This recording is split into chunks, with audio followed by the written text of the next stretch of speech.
Yeah, we're good. Welcome back to the Comics Aficionados live right here on Thinking Critical. Your Saturday morning delight is here. We got a great panel for you. Hope everyone is having a great weekend. We've got Nerdy Girl Creates. Carrie, return to the channel. How you doing, Carrie? I'm good. I've been having fun this week. How have you been doing? I saw you've been verbally altercating people on the social medias. Actually, I would like to call it more like standing up against the bullies and standing up for the fans. So. I don't know. Have you been enjoying that? Or have you been reading some manga? What the hell has happened? Both. I've been reading a lot of manga. Plus, I have a comic book I'm going to talk about later today. You read an actual American comic book? Well, there you go. Doc would be very proud of you. Why? I made him read a comic book this week. Doc, it's not Marvel or DC, okay? Oh, okay. Jim, I made Doc read Thor number 34. You just like torturing Doc. Here's the thing. People want to know why Doc doesn't read comics coming out now. It's because of you. Because you give him the worst of the worst. So Doc is he is pretty much chained in the basement reading those comics. I thought that was you, Jim. Well, it is me as well. So, Carrie, what's going on with the channel? You got any cool interviews? Any big reviews people need to know? Oh, yeah. I got an interview I'm going to be recording Monday for next Friday. So I'm kind of start doing a little bit more interviews. I'm hoping that there's another guy that might appear on my channel for an interview. But You called it Neck Friday? Is that like Redneck Friday or something? No, for Indie Friday. Oh. My mic went out. Like, is it all neck beers all the time? That's not my channel. It's my channel. Speaking of neck beards, it's Tuesday. Sorry. So. No. On That's Tuesday, okay. you've got Taco Tuesday. Yeah. Taco Tuesday, yes. Taco Tuesday. Where you read Mexican manga. No. Oh. You just eat tacos and talk about manga? I wish we had tacos, but no. Me too. You should have sushi when you're talking about manga. That would be great. We should do that. I should talk to the group. I'll send you some over, Kerry, but it'll probably go off in transit. Yeah, I don't know if I want to head up and get over here. Well, oh yeah. You live like way up in the boonies compared to me, so yeah, I wouldn't trust your sushi either because it'll probably come out of fucking Lake Erie. All right, Doc. We've also got Jim on the channel from Weird Science, does lots of reviews, got a YouTube channel, a Patreon, got like 50 different podcasts. How you doing, Jim? Lovely. I didn't die this week, though. But I did yesterday. I went to the biggest buffet in the country. That's kind of close to us. Like Golden Corral? No, well, it's the Shady Maple buffet. It's a Amish, like Pennsylvania Dutch buffet, and I ate way too much. So Is it as good as Golden Corral? That's good eating. It's slightly better. It's very good. Better? It's very, very good. It doesn't Yeah. feel possible. Well, it is, but it's Pennsylvania Dutch food, so it's real heavy shit. And yeah, I'm having problems. I think I ate like 8 steaks yesterday. Yeah. I'm having problems. But when we go, we have this thing that we eat so much, and then at the end we have what we call the suicide steak, which is you can't eat anymore, but you have to eat the biggest steak there before we go. So did that and felt like crap. But it's like an hour and a half drive too. Well, you gotta make it worth it. Well, when my kids are done, I drive home. They strip down to their underwear and fall asleep in the back seat of the car. It's a very odd tradition. What, are they having the meat sweats or yes, something? Yes, they are. They end up passing out in the back of the car. But I don't know why they're a gift from God. They are, but the thing is, I keep telling them I'm going to get pulled over by the cops, and I'm going to have 2 teenage kids in their underwear in the back seat. I don't think that's a good look. I tell them they can't do it anymore, and they don't listen. They don't listen. You're going to end up on a list, sir. I know. And you already drive a panel van as it is. Singer. Anyway. Did I ever tell you about All Meat Christmas, Jim? No, that sounds like a good idea. My roommate Drew and myself, when I was living in Colorado, we decided to have all meat Christmas, because it was just the two of us. We made like a roast. We did a turkey breast. He cooked up a salmon. And we just ate meat until we passed out. And then we absolutely had the meat sweats. Yeah, the meat sweats are great, but it's the next day. I'm hungover hungover now. Smell though.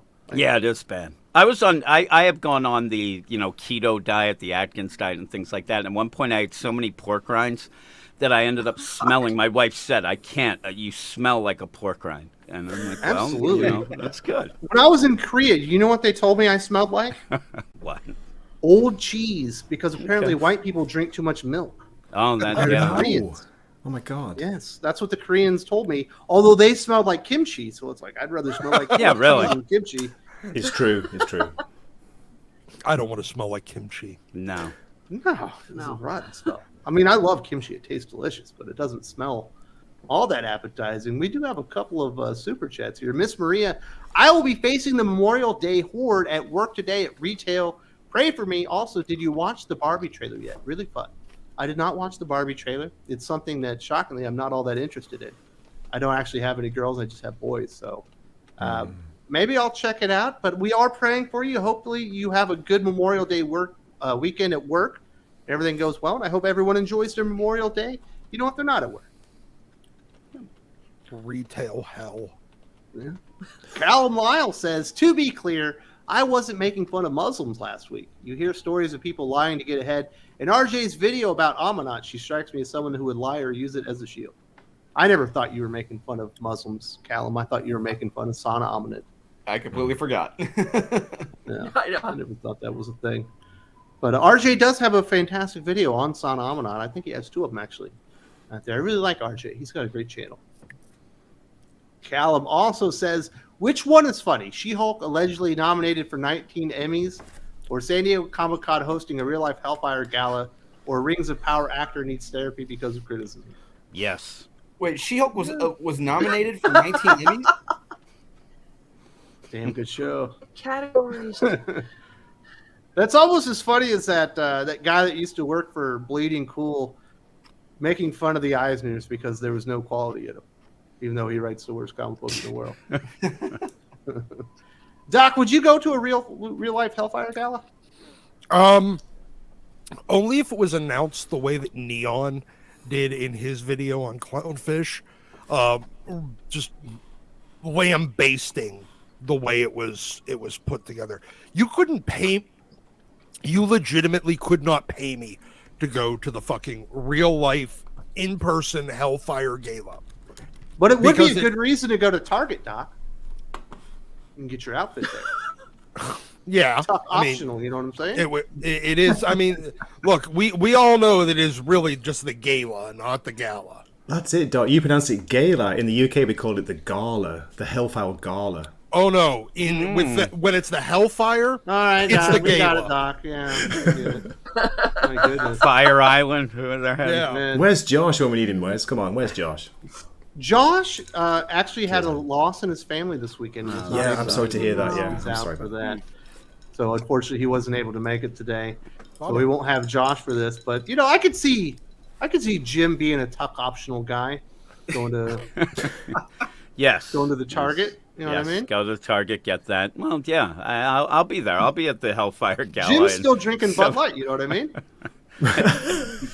I actually mentioned that to my one son yesterday, that there's some people out there that must think it's a boon because you can get like buy one get one free, Fuck, cases you're and getting stuff. it for free at That's this what I'm point. saying. Not even buy one get one. You're getting it just for free. When has being an alcoholic I'd paid still off buy so much? Ice House. Right? You know what I mean? Ice House you can get a 30-pack for like $8. Except They're I don't know paying you about to drink it. Do The they beast- still sell Zima? No, that doesn't exist. It doesn't. Okay. No, Oh, we have that in Zima's Japan, pretty Jim. macho compared to Bud Light nowadays. You know what I'm saying? I know. If you really want to butch up your Zima, you still throw a Jolly Rancher in there, like we did back in the day. Uh-huh. Yes. Back Lane in the Fager 90s. says, I picked up and read Cantwell's Iron Man Volume 4. After No. finishing Why? it, I see why Patsy Walker has gone alcoholic and is popping pills. I mean, it was... Lane, we all warned you. Why would you do that? So no. bad. You paid for that, so you deserve it. You know what I'm saying? But Oh. thank you for sharing your story. You brought What this were you upon thinking? masochism. We That's all what it warned is. you, Lane. If you're going to read a Christopher Cantwell story, you should go read his Doom book. That one wasn't terrible. Yeah. It's kind of readable. It's okay. But yeah. You stay away from his Iron Man. There's Yes. nothing good to be discovered there. I mean, I sometimes like setting my money on fire too, but Yeah. Calvin says, you might like the new gameplay footage for that Spider-Man sequel. Lizard looks badass. They must be keeping Venom voiced by Tony Todd a secret. Is it badass? I haven't seen it. I haven't no clue. I saw some footage for it, but I don't know if I really care about it enough. I mean, it's another open world Spider-Man game. All right, cool. Doc, you could play Sun Spider. That's probably a playable character there. There's so many just different skins of the exact same characters on this that what's the point?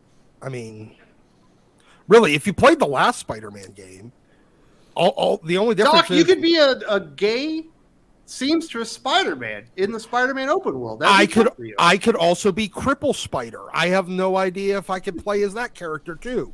I'll swing around and beat him to death with my wheelchair. Probably do it. Cal, you hate gamers. I don't hate gamers. Look, I got gamer pillows. My kid's a gamer. That's all he does is play video games. Of course, he's only 8 years old. Jim, you don't hate gamers. All your kids are gamers, right? I hate them, but not all gamers. Not because they're gamers, right? I don't hate my kids. I just am always annoyed with them. But yeah. So I used to, before I read comics, that's all I did was play video games, and then I ended up, wising up, and I went to comics. Yeah, that was. I always have like a laser focus of something. You grew and up then and get started real reading lazy comic with it. books. Yeah, exactly. Yeah. Late age growing up. Federico De La Casa says, "Hi guys, I was arguing with a friend today that Agents of S.H.I.E.L.D. was way better than the actual MCU series. Remember Netflix's Daredevil, Another World. So is he saying the comic book Agents of S.H.I.E.L.D. was better than the series? I don't think. Or is he saying Agents of S.H.I.E.L.D. is better than any of the MCU series? I think he's saying that MCU or Agents of S.H.I.E.L.D. was better than any of the MCU Any of the other series. series. We're Like talking Disney Plus. I'd say other than the first season, yes, the first and last seasons of Agents of S.H.I.E.L.D. First season was rough to get through. Yeah, it really was. The first season and the last season were pretty rough. I'd say all the 2 through 6 was probably up there. The only thing that was better than it was season 1 of Daredevil. Daredevil was amazing. Yeah. And I really liked Agents of S.H.I.E.L.D. once Quake's mom showed up. I liked it after they turned the one annoying fucking guy that everybody hated from minute 1 into an actual villain. The British guy? Oh yeah, no. The No, pretty I'm one. talking about the scientist where you had the Is that exact me? same Wes? person. Talk about with me? a boy and a No, the girl. the No, he was pretty part one. of the team, and he had a Yeah. thing with a Quake. Yeah. Yeah, the I pretty remember one. that. When they turned him into a villain, I actually as a Hydra sleeper agent, Hydra. I kind of dug that. Agents of S.H.I.E.L.D. Not surprising. I mean, better hey- than anything on Disney Plus, but Daredevil is the gold standard. In Oh, yeah. fairness, though, season 1 of Agents of S.H.I.E.L.D. gave us the first television appearance of US-1. Yeah. Oh. well, That old comic from the 80s about being a truck driver. And I kind of. How about this one, Jim? I think the first season of Flash on CW is better than the first season of Daredevil. Oh my goodness. That's what you're saying. I really liked that season. I thought it was Really, fantastic. Wes? Jesus, that's a Oh, hot yeah. take. I love Flash. Well, my wife I and love kids, Daredevil, that's too. their favorite. But they do love that. Daredevil, actually, I think is their second favorite of all that. But Flash is their favorite. They loved it until later on. I could take the first 3 seasons once we get to season 3 and every villain's been the exact same thing. Yeah. And they Yes. steal his speed again and he has to get on a treadmill and learn how to be fast again for the 3rd time. And it was Savitar instead of, what was it, Reverse Flash beginning and then Zoom. And I was like, oh my God, Godspeed hasn't showed up yet. That's got to be the next villain. I think But it was. I can't watch this Yeah, anymore. it was. It's a lot more family friendly than Daredevil, isn't it? Flash. Wow, Daredevil, that is serious, man. Pretty The first bloody. season. Yeah, when the Kingpin smashes a guy's head off That through was a amazing. corridor, yeah, you know what you're in for. Intense. Yeah, quite like that one. Yeah. Back in the day when superhero shows were pretty good. If they would have given the only thing that would have made Daredevil season 1 better is if they would have given him a costume at any point during the season before They the didn't end. last. Well, Doc, the thing is, I dug it because it was very reminiscent of the Frank Miller's Year One Daredevil story he told in War of the Black. Oh yeah. I don't disagree at all. I think you're right on, but I also think that they would have been better if they would have done it like halfway through the season. All right. Give him his costume. Who else we got on here? We got Gray from Wakizashi's Tea House, expat from the UK, living in Japan. Very similar circumstances to myself. Great to be here. Wes feeling very, very blessed tonight. It's tonight in Japan because we live in the future, as you know. It's 11 p.m. here. Had a great night. I went to the local beach festival. Sorry, not beach festival, a beer festival by the beach. Can you believe that? So I'm still kind of high from catching up with old friends, but delighted to be part of the Comics Aficionados, the best YouTube comic talk out there. There you go. Well, thank you very much. You were supposed to be on next week's show, which has already been recorded, but you got sick. What, did you have a bad sushi? I was out with a yakiniku party, which is the barbecue, and I think I had a bit too much of a nama raw liver, which kind of just blew my stomach up big time. That'll do it. Everything about that sounds terrible. I know, right? I know. First, I thought he was in a sex dungeon, and then I realized he was eating raw liver, and I was like, the sex dungeon would have been I more. wish I was in a sex dungeon, Wes, but unfortunately not, no. That would have been a step up. Yeah. My goodness. How's everything going on the channel? You got anything cool you need to tell people about? No, really good. I'm actually I'm kind of indoctrinating Jim from Weird Science Comics into Grant Morrison's crazy world of Invisibles and Doom Patrol, and he's never going to forgive me. No. No, that's a really good Doom Patrol. It is good. It is good. I'm One surprised. of the best. Wow. Jim's a very lucky man that you did that. I'm a dummy. I don't get things. So, sometimes Grant Absolutely. Morrison goes way over my head. Grant Morrison is either amazing or he's awful. Yeah. There's no in between. I think the earlier Grant Morrison's a lot better than the recent Grant Morrison. What do you reckon? It's absolutely true. Yes. Absolutely. I think Who else we got? Doc.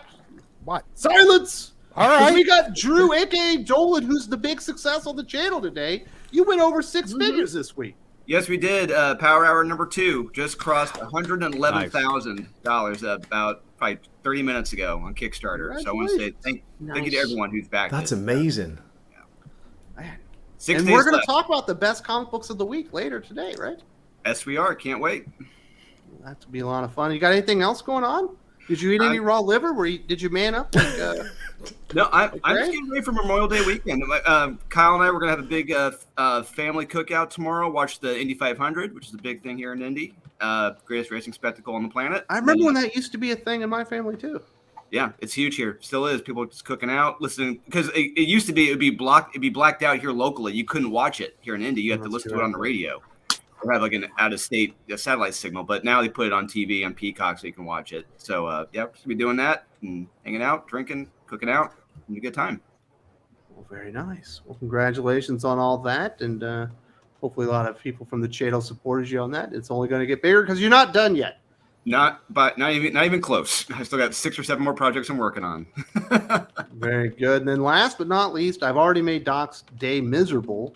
I made him read that Thor book. We talked about a few other things earlier. How you doing, Doc?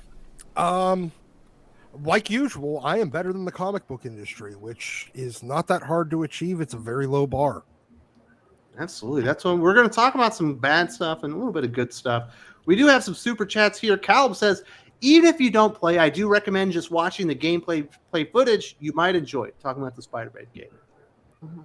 I'm more excited about the RoboCop game, but that's just me. That's the one I'm looking forward to. Can you shoot the guy in the dick? That's what I want to do. I want to do that to like every guy on the street. Shoot them all in the dick repeatedly. Yes. I remember when RoboCop came out. I probably shouldn't have been able to watch it when I was that young because it was Yes, really yeah. violent. Same. Me too, Wes. So Me too. good, though. What a movie. What a fantastic film. I saw like 30 minutes of the remake about a year ago, and I just Oh, I don't God. know. With I had erectile dysfunction for a week. That's how much testosterone was going through my body trying to watch that limp dick fucking remake. with that like black stealth suit Yeah. thing. Oh God, Yeah. that It was was terrible. So bad. Yeah, It's- my wife's it's like, "You're not never watching this RoboCop." crap again." I was like, "I'm sorry. It took away my drive. What do you want?"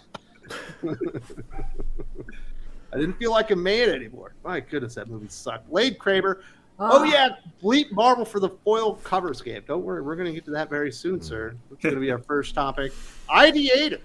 I'm afraid if the mainstream keeps tanking, it will drag down interest in comics as a whole. When people quit a thing, they quit all of it. Crowdfunding and manga less impact would be affected too. Absolutely. Marvel and DC tanking the industry is bad for everybody. Unfortunately, the rising tide of manga doesn't seem to be affecting some of the smaller publishers like an Image or Boom and stuff like that, because they're inherently tied to DC and Marvel and what they do, rather than the actual success going on here. And it is going to affect everybody, and it is going to affect crowdfunding and just overall interest in the hobby itself. Once people walk away, they're not just going to sit money on the side and be like, well, I'll support it 2 times a year. Yeah, people will take their money elsewhere. That's one thing we've learned, in our shop. People will just go somewhere else with it. I did. Yep, there you go. All my money went I to did. anything else. Mostly back issues, but also, Back issues, indies. original art. Speaking Cars, of indie manga. creators and crowdfunders, I think we have Eric July, perhaps Yay! in the live comments. So that's amazing. Good to see Eric here. Congratulations on all your success, sir. Showing the industry how to do it, how to actually generate some hype, how to generate some interest, and actually do some sales on comic books. how Well to done. make Well- fucking money. And how to Well steal played. Chuck Dixon away, bring him on your writing Oh, staff. right? I know, right? Yeah. What a coup! What a That coup was that awesome. is! Fantastic. Yeah, we had Chuck here on a live stream once. That was a lot of fun. That guy's he's great. So it will probably, if interest comes back in American comic books, or when it does, it'll probably be the Eric Julys of the world leading the way, and not the Marvel and DCs, because everything's backwards now. Those guys don't know what they're doing anymore. It's going to take smart, ingenious people to actually get everything right. Unfortunately. He's going to be Well- Rorschach. When people's reaching up to him for help, he'll be whispering, "No." Do you guys watch his channel, Chuck Dixon? He drops some really good videos on his channel. Oh, Yeah, absolutely. really He's great got behind the some scenes great stuff. I love it. Yeah, great. Yep. Callum also says, do you think First Nation or people with a heritage will be offended by Echo or bored out of their minds? I think they're going to be bored out of their minds. Absolutely. I think a lot. But of them are everyone gonna- gets offended by something nowadays. Somebody will be offended. That's just I it. think you're going to have a lot of people just kind of not giving a shit and, Yes. and laughing at how badly stereotyped their culture will be, if it's even remotely accurate. Well, we'll see what happens. Federico De La Casa also speaking that says, I hate Echo. There were fantastic native heroes in Marvel and Turok and Valiant, but she's annoying like Captain Marvel. I remember Shaman and Talisman.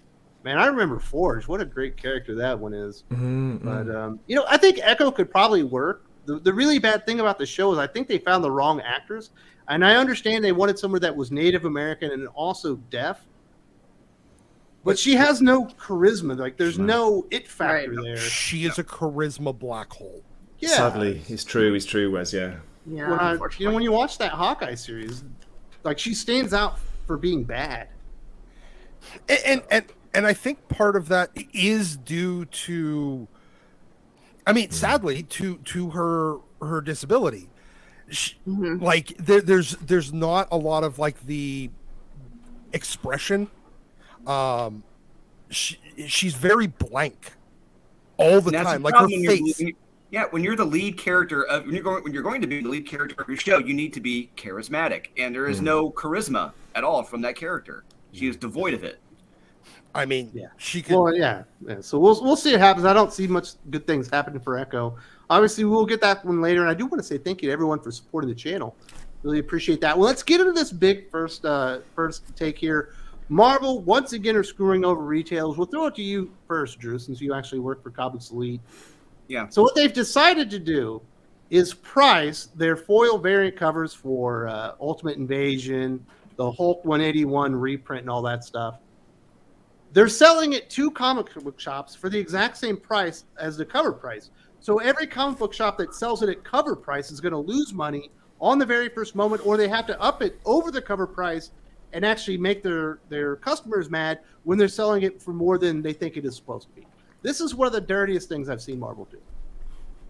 Yeah, so I talked to Sean, who owns Comics Elite, and Zach, who runs our Whatnot channel and does the ordering. They're calling bullshit on this. They absolutely. And I talked to Zach, and he said he may order 1 or 2 copies, but that's it. Period. Done.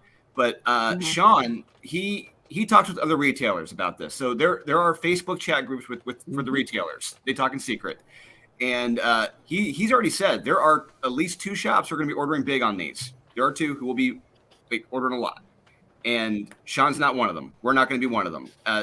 Most of them can't afford that financial risk. It's stupid. It is.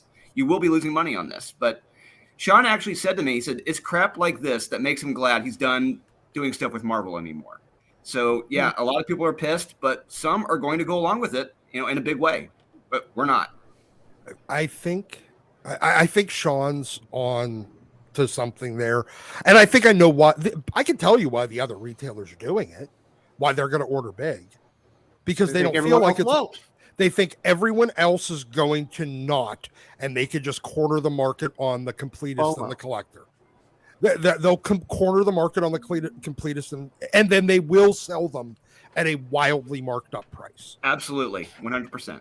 And so everyone that does the smart thing and tells Marvel to fuck off with this shit is going to get screwed. I wouldn't say screwed, but their message to Marvel will not be heard, because there will be aftermarket desirability on this, sadly, from the people that are like I was up until maybe 4 or 5 years ago, that would still buy it, and that would still want to have the complete collection, that want to have that rare variant. You're going to have a lot of those people that are willing to pay exorbitantly overpriced prices on it, even on release day. And the few retailers that decide to take advantage of that fact are going to make a lot of bank. All the ones that rightfully tell Marvel to piss all the way off about this are going to be just, they're going to fall. It's going to fall on deaf ears, sadly. But yeah, it's just I know I already know who a couple of these shops are. They're going to be ordering big on it, but I'm not surprised by these couple of them. But I guarantee you, when I go to convention floors, I'm going to see these marked up 4-5 times the amount, and probably even more so when they have the artists or whatever working on that book, signing them and everything else. But yeah, it's going to continue. Unfortunately, we won't be taking part in it, but you know what's crazy? DC already did this, and no one ever even informed me, so I never got to talk about it when DC were doing it originally. Yeah, and I think even with those foils, we would only order a couple, not many. We didn't go big on them. How little was the discount on those? Like, there also wasn't about any. zero. There wasn't. Yes. Yeah, there wasn't. Well, I mean, we can look at it. We can look at what the market, how the market reacted to DC doing it.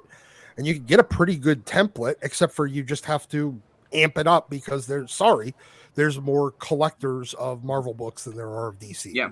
We're still sitting on a bunch of foils from DC. We're still sitting on a bunch of foils like the Deathstroke variants and everything else. Just they're not moving because people just don't want to pay for them. Was there the same kind of markup on? I think so. I think so. Yeah, I think it was pretty much the same. Yeah.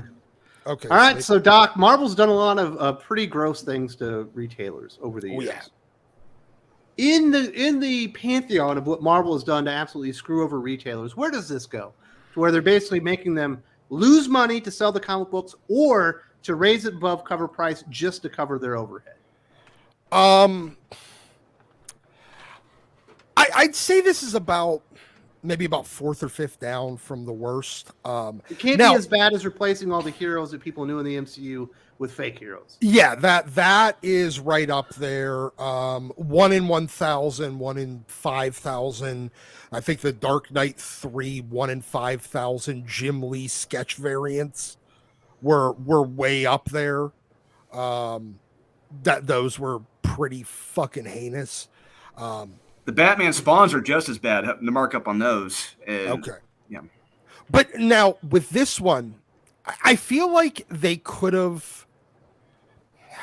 I feel like it's not terrible. Because while they are orderable, now they're making it an orderable variant, right? I mean, there's no threshold ratio that you have to meet, right?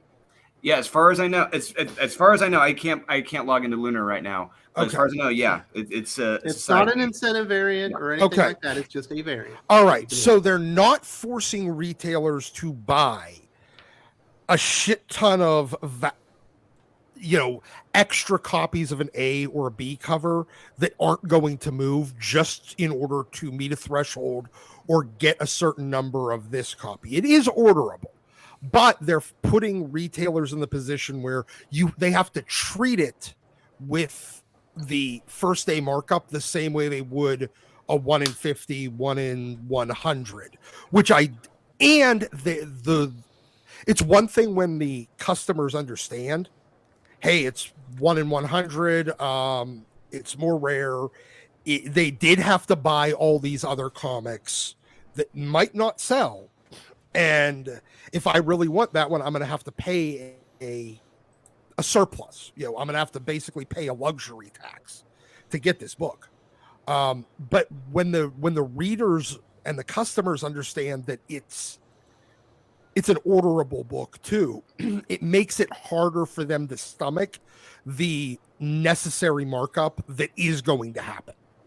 The problem is most of the most loyal comic shop customers are going to be completionists and just in collectors. It's like speculators, and they're all going to want this comic book. Yeah. Yes, and so they put them in a position where they almost have to order it.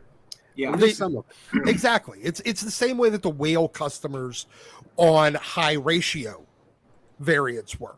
If you had a whale customer and suddenly Marvel's releasing a 1 in 1,000 or 1 in 2,500 X-Men variant, me, or if you're a Batman completionist and there was that Jim Lee sketch variant, anybody that's a Batman fan, and they're a whale customer, the store feels obligated to bump their order, because otherwise I'm gonna leave and go to another store that will order it. But at the same time, Doc, you're anticipating and hoping that there will be a demand for that foil, because I mean, I'm sure you're aware, Doc, there have been times in the past where there may be a hot cover, we think it's hot, but it doesn't sell. Oh yeah, absolutely. No, you're 100% right. So they have to spec on this. Now, I think there's a few books here that are safe. The Hulk 181 facsimile edition may be a safe book to order and to price up. I think you'll get people willing to spend the money. Ultimate Invasion, that one's going to be hard. Yes. Moon Knight, City of the Dead. Seriously, are you fucking high? Star Wars Dark Droids or whatever the hell it is. You absolutely are high. There's no two ways about it. If you think that book's going to seriously move units, what were there other ones too? Those are the only 4 that I was certainly aware of. Yeah, I think those are the ones I'm aware of right now as well. But yeah, like I said, the Hulk 181. What's funny is that Kyle and we were watching Wes's video about this last night. As soon as Kyle heard that, he went on to eBay and bought one. I guess that tells you. I mean, we need to know right there. I'm considering doing the same thing, because I have the facsimile Hulk 181. I have an original. I have a coverless. I have, all kinds of. I think the Pence variant. That's a book that's a Grail book for me. But, yeah. I mean, you know what it kind of reminds me of? Do you remember these from like the late 90s, early 2000s? The Marvel collectible classics, those foil ones. Where they were foil reprints of old books. There was like 5 or 6 X-Men ones. There was I do remember those. Spider-Man #1, the the McFarlane Spider-Man that had the foil cover, and there was a ASM 300 foil, and they were Marvel Collectible Classics spelled with an X. Edgy. Yeah, I know. But they came out in the 90s, and I think they were like $8 cover price books back then. That's insane. Holy crap. Yeah, when cover price was $1.99. Now I think these were through, I don't know. They were limited in production. So they were like limited to like 5,000 copies or something, which back then was still a limit. Now it's, that's every issue of Squirrel Girl. No, but sitting there going, now those books 30 years, 25 years later command a decent amount of money on the back issue market. I mean, they do. But I remember them just sitting in stores kind of not selling when they first came out. And I feel like this is going to be a similar thing. But I don't know. Maybe I'm wrong. We'll see. We're just prognosticating right now at this point, but yeah, we'll see what happens. I mean, does anyone else? What's your thoughts on it, Gray? Jim, I'm dying to ask Jim, like, how excited are you for the Star Wars Dark Droids foil variant? Because I know you're a fan of the Star Wars comics. No. What's that all about? The thing about this for me is just a guy who doesn't really collect comics. It just looks bad. It looks like Marvel's just being assholes. And I own one slab comic, and it is that foil Amazing Spider-Man 300. Yeah. I actually nice. won it. I won it on TikTok. There was some guy doing this, and I won it, and I got it, and I have it in my basement. So there you go. But I do have it. Crazy. If you ever want to part from that, I may be interested. I think it's like a 9.2. I'd have to look at it. Yeah. I'm interested. I'll talk. check it out. Yeah, I'll check it out. Because I'm not a collector. I just read the stuff and then. Me too. I rarely go back to it either. I'm not one of those guys that rereads a lot of stuff either. So, this sort of thing, just from where I sit, just looks like Marvel's a bunch of assholes. And even if it's just those couple comics, it's such a bad look for them at a time when comic shops are struggling already. And so, you got to watch, whether or not whatever the thing is, but you got to watch how you look as well. And they don't seem to care. I mean, is anyone really like chomping at the bit for David Pepos on Moon Knight to begin with? No. I mean, nope. Fucking who? Yeah, like that's the thing. Nobody's going to read that, let alone, think that it's collectible. To the point where, I mean, is it really... It was one thing when it was Jed McKay, I mean, who was kind of a okay journeyman writer that was doing an all right job, that did an all right job, and honestly grew sales on Moon Knight over the time. But now he's getting replaced by David Pepos, who has sold all of nothing in his entire career, and now they're going to try to get you to buy a foil variant at markup price. Is this something that appeals to anyone? Have you guys seen the sitting cover? on these meetings? I would sit on meetings and go, "What the fuck are you thinking?" If all of you guys could see like the retailer chats about this stuff behind the scenes.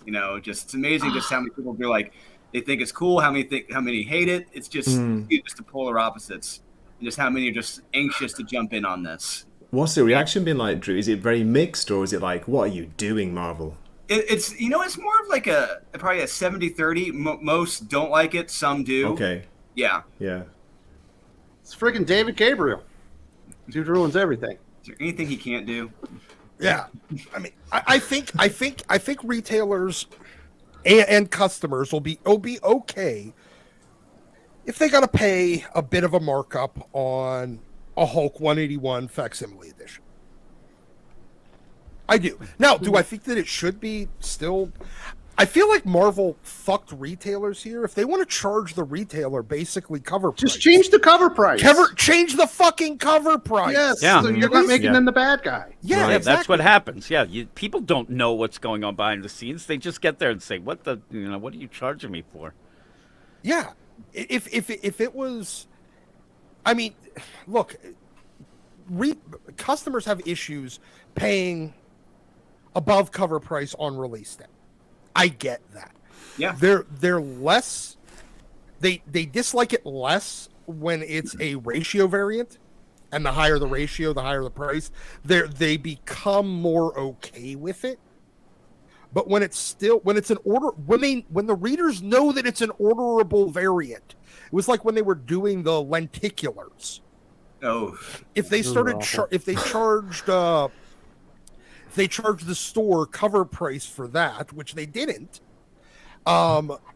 If they charged the store cover price for that, and then the stores marked it up, they were orderable.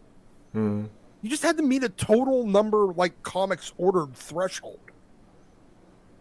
What's your take on it? Because in your video you were talking about it. You like the foil variants in the past. What do you think foil about variants this? look cool when they do them? Yeah. And it's a Brian Hitch variant. It's got Spider-Man on it. It's going to look dope.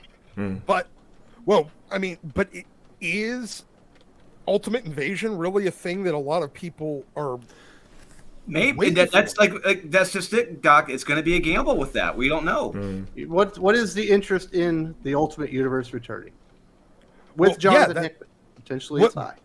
It's okay. It's already an $8, $9 comic book to begin with. Yeah, We get data pages, Wes. We get data pages. They gave us a sneak peek of those data pages. Jesus. But Moon Knight with David Pepos, no hype. Dark Droids by Charles Soule, no hype. Have you seen that cover, Doc? That Dark Droids one, there's nothing to it. What is that? Well, here's a little behind the scenes stuff on the Star Wars stuff. I can tell you about the Star Wars covers. The artists, because we work with a couple who've done some Star Wars covers, and they have been nothing but pissed off and frustrated with Star Wars covers because they are effectively told your characters cannot do anything. Yeah. On the covers. Oh, really? You can tell. They're just standing there like, here I am, like posing. They're terrible. They're awful covers. Yes. Yeah, so. I don't know, Jim. I just, I had that community post. And I got a video where I talked with Aaron Sparrow about, the kind of like the slow death of the local comic shop in America, to where they've made basically Marvel and DC have made it untenable. Yeah. These stupid tricycles here. It's the Fast and the able to Furious. actually be a comic shop that specializes in comic books. You have to throw comic books in the back like it's the porn section of your Blockbuster video or whatever. Insane. It's insane. And Yeah, then you it's have true. to sell Funko Pops in board games. It was funny because when I first came on the show, Yule was kind of saying like, oh man, you can always tell a new shop. But now I think that he even has to do it a little. He was saying at one point, because you have to be able to pay the bills and you can't do it through these big two. First up, not selling as well, and then doing shit like this. It's the worst. Yeah, first they kill off the interest of your customers, and now they're not giving you the discount, so you have to upcharge your customers just to not lose money. Yeah. It's like any time, like you have a rock band with some asshole lead singer, and when they're big, people will deal with it. But then when things go wrong, like you realize, oh no, they're just assholes, and that's how it seems that this is. You just realize, they're just assholes. They don't care. Man, it's a very David Gabriel thing to do, Doc. I know you're a big fan of his. Oh, fuck that guy. Like seriously, with a goddamn spoon. No, actually, you know what? A spork. like the KFC spork. Fuck that guy. I know a with guy the that spork. tried to make a big spoon into a spork, and he almost murdered himself trying to eat with it. Really? It was really, really, really sharp if you took a grinder to a spoon Yeah. and make it into a spork. Yeah, but Oh, God. we were talking before. We mentioned like the Marvel collectible classics that they did back in the 90s. These were. You could market them a little bit, but they still sat and didn't move. I mean, hey Wes, I shared a picture. Can you put it up? Oh man, you're making me work. Yes, I am. Like these actually look kind of cool, but even then, they still sat. They sat and sat. It took them 20 years to have real, like secondary market value. So You gotta become somewhat rare. yeah, exactly. No, it's oh god, fuck David Gabriel. All he has to do is I mean, what is Marvel? Are the retail shops now in charge of making sure Marvel earns a profit on every single book that it releases? Yes. And if you order your books through Diamond, you don't directly order them through Penguin Random House, or even $1 over cover price before you get it with your shop. Oh my God! Is any Because Diamond has to make their money, so they put Yeah. another $1 on them. Oh God, you're right. Yeah, seriously, if any shop, I believe is still 35% of all Marvel comics are still being ordered through Diamond right now. Yeah, If- we've gone straight through Penguin Random House. That's who we're getting all our Marvel stuff from. Yeah, any retailer that decided to stick with Diamond in order to, avoid, because they were too fucking lazy. Convenience fee. Yeah. Yeah, because they were too lazy to order from two different distributors. Now you're gonna pay for it. And you're probably not going to get your comics, but we're going to get back to Diamond Oh, and yeah. what's happened with those guys. Oh so. dear, yeah. Yeah, this was, it just sucks what's happening. It's harder to be a local comic shop, and it's certainly not helping with what Marvel and DC are doing, because DC did the exact same thing a few months back. But I was unaware of it. No retailers actually reached out to me and told me about it, or I would have done a video on that as well. Let's hear what the people have to say. First comic, Federico De La Casa. I was bored by variant covers in the 90s, but at least they had stories. Not even here in Europe. Panini Comics tried to sell them with medium success. That's the worst part about all this is a lot of times, Doc, you're not even buying the story. You're just buying the cover.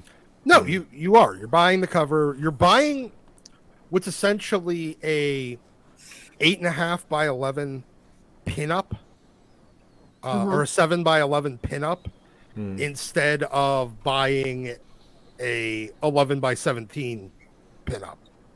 Just go wait until that artist is at a fucking convention and just buy it as a pinup. At least then it's going to be a little cheaper. You can put it in a frame and you can hang it on your wall. Because right now you're putting it in a bag, sticking it in a long box, and never looking at it again. Unless you get it graded by CGC, and then it's an enormous piece of plastic that makes it really difficult to.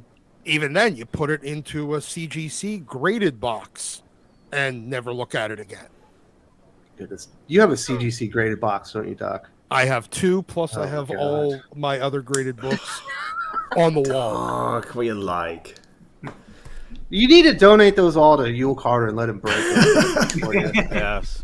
Make it Oh, no. readable again, No. Doc. Make comics readable again. Hey, I Yes. got reader copies of everything I got on that wall. Well, you might need a double reader copy Except on that bad boy. except for like things that I already have that are like variants. The A cover is the reader copy. Jim, I think one of the things about the European model and certainly the manga model, where they're not only focusing, or really they don't even focus on the collector's market itself. Nope. They only focus on the reader market and the normies themselves, has just proven to be about 1 billion times more successful than trying to make every one of your comic books a collectible. Yeah, I mean, that's when you center on story and character and, pleasing your fans instead of trying to make up back money, doing shit like that. It's, I'd rather have, again, I'm just a guy who reads and reviews and the stuff like that. So the variant stuff is usually, on the side for me, but DC and Marvel still try to screw you, even if you don't care about variants. I mean, it's bad right now, and they don't seem to understand that. They don't seem to learn their lessons. Everybody should be like Jim. You should have 5 kids before you start reading comic books, and then the Exactly. variant cover stuff will never affect you because you can never afford it. Yeah, what you have to do, you have 5 kids, then start reading comics and somehow get into K-pop and manga. That is my suggestion to everybody. You're into K-pop? Yeah, I love K-pop. Do you It's like just- bubble pop? Pop bubble pop.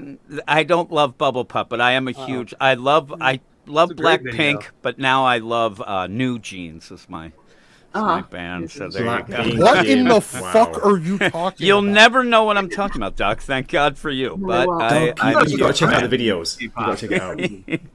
Jimmy, you know what my kid listens to? What? AC/DC. My kids actually out of nowhere. That my kids hated everything yesterday when we were driving to the buffet.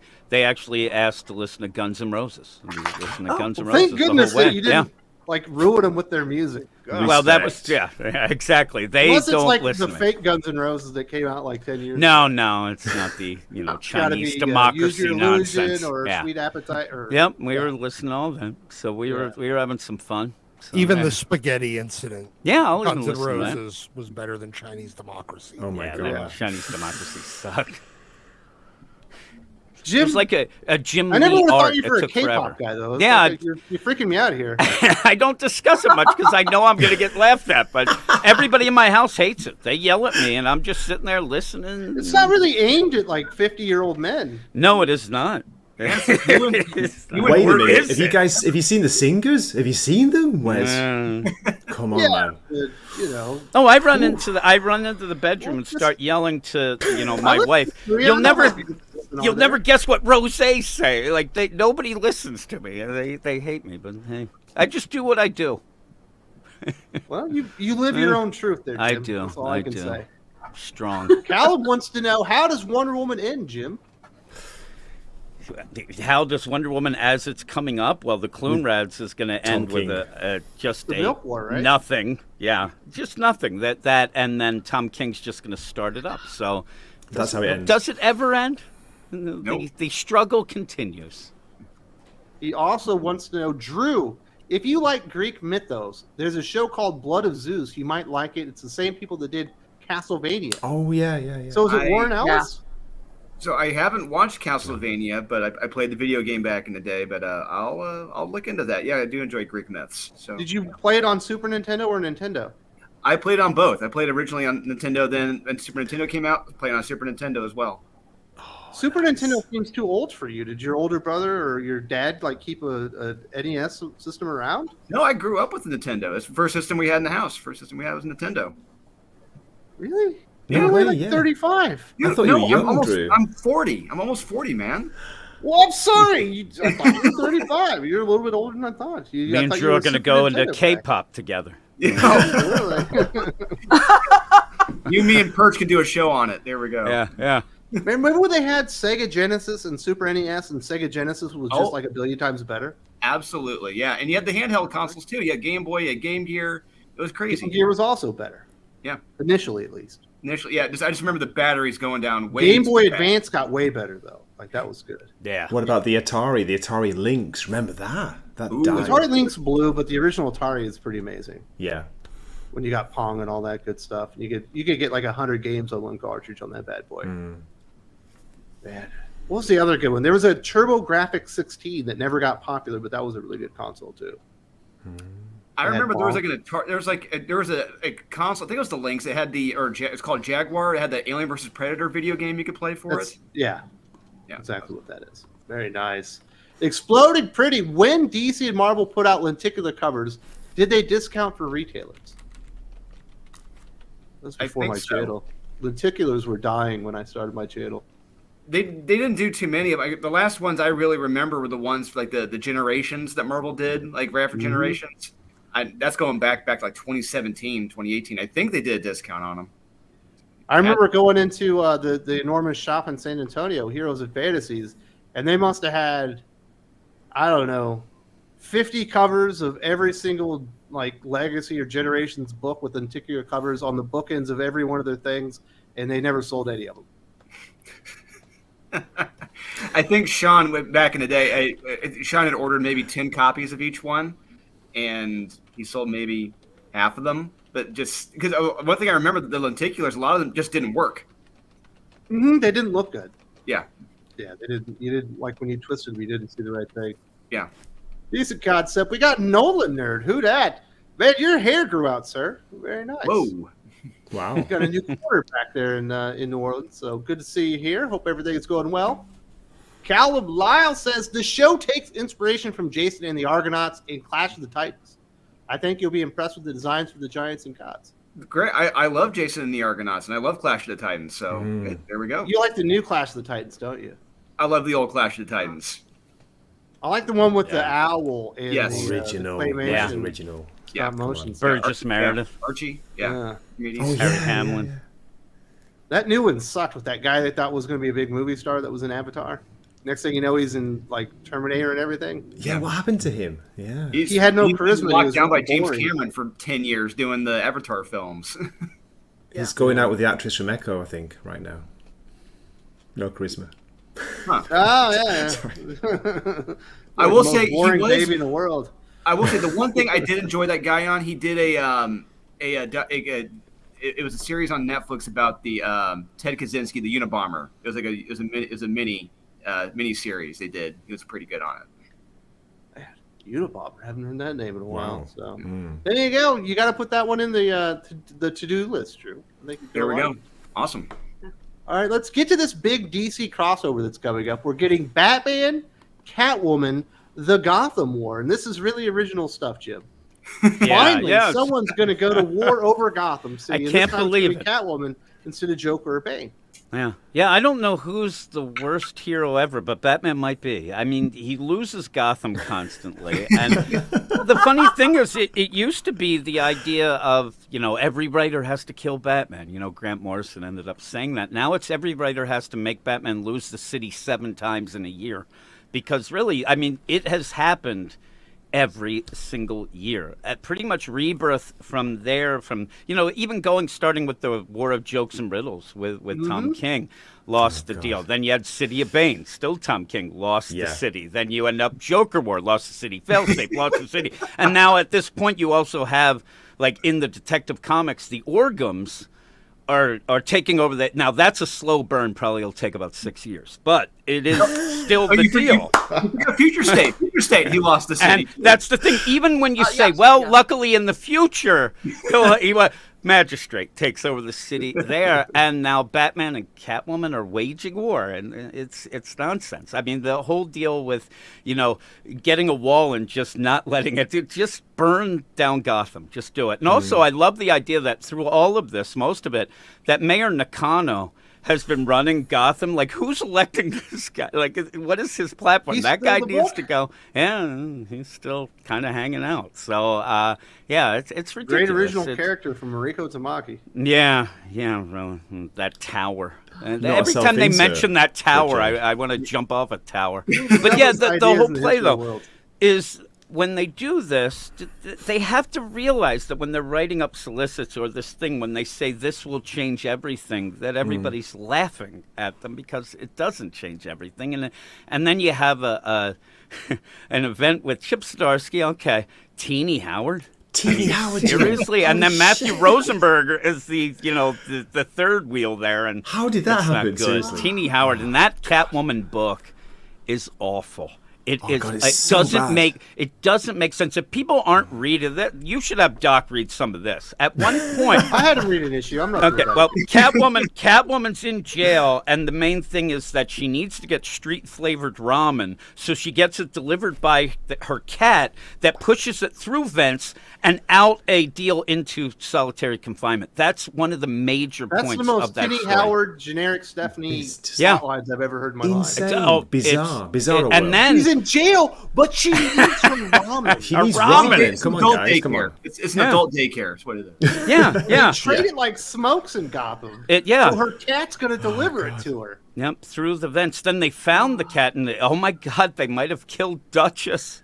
I can't believe it. But then, and when that happens at the end, then she breaks out everybody, which you don't even, half of them could be murderers. You have no idea, just because she's like, Most we're likely going to it's go. Gotham. Yeah, we're going to go. And it's like what happened in the Tom Taylor, All you rapists, Nightwing just come lets with everybody me. out. Let's go. taking it. Yeah, and it just is a wreck. And I only kind of hope that this was to get Teenie Howard, I don't know, on track, because she was never really on it. But it's not. It's So, just Jim, going to try to do nonsense. What's that, Joe? You left out the best part. This is taking over 3 months. I know. Oh God, yeah. End of October. Yeah, 3 months of Taking this forever. story. And it connects to Night Terrors. Night Yeah. Terrors leads directly into it. Yeah, it's really 3 months that of even Teenie makes Howard. it worse. I mean, and then Teenie Howard. Then I'm surprised they don't even throw Harley into this too, because that book sucks as well. I mean, it's bad. You think Harley Quinn's not going to be in there to save Well, Bruce once yeah, or twice? She probably will be. She'll show up. But even that, it's like that whole Valmont Catwoman thinks she killed this lover of hers. That isn't, and who is this for? Because I don't think the Cat people are going to like this at all. They already, are pissed off about what's going on with Teenie Howard. So and you're just going to end up making your big book unreadable because it's going to have Teenie Howard shit involved with it. I don't get it. It's just ridiculous. Guys, I know don't we think talked there's about enough this before. goodwill for Chip Zdarsky's Batman to handle this. No, I don't get it. I don't know what they're doing. They should be going out of Night Terrace with a new Batman, even if not a creative team, but a new kind of relaunch of Batman and get people excited about that book again. But now you have worse. You have a crossover that's going to last way too long with Teenie Howard involved.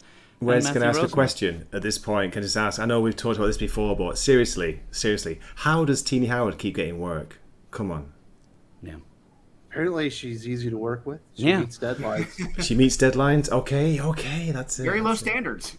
As long as you get the job, that's all. Hey, that when matters. DC Comics were doing their big Show interviews up, and do the panels job. on Dawn of DC, she was one of the 5 writers. Yeah. Yeah, It's they not just even the have story, that the Dawn of dialogue, DC. Jim. The yeah. dialogue is a nightmare in that it's bad. series. Everything's awful. bad. Everything's Read it bad. out loud. Just try it. God. They have that Dawn of DC slapped on the Catwoman book just to try to make it sell as well. And it's Yeah, not gonna I work. think so. It's not going to work.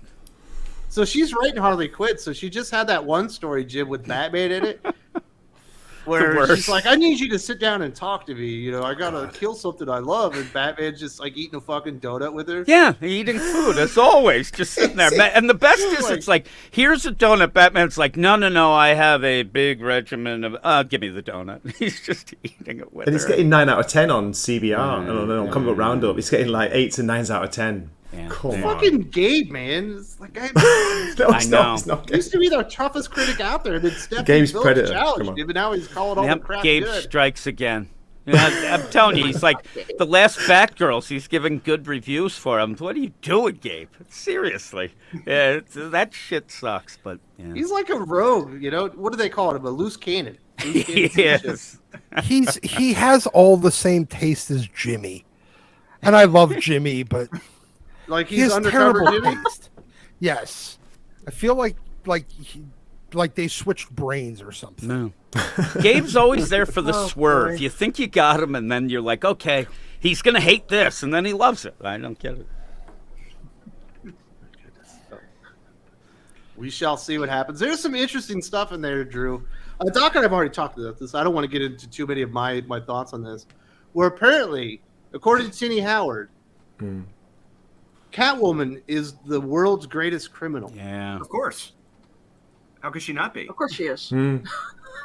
This whole thing, this whole event, I'm gonna say, is fucking insane.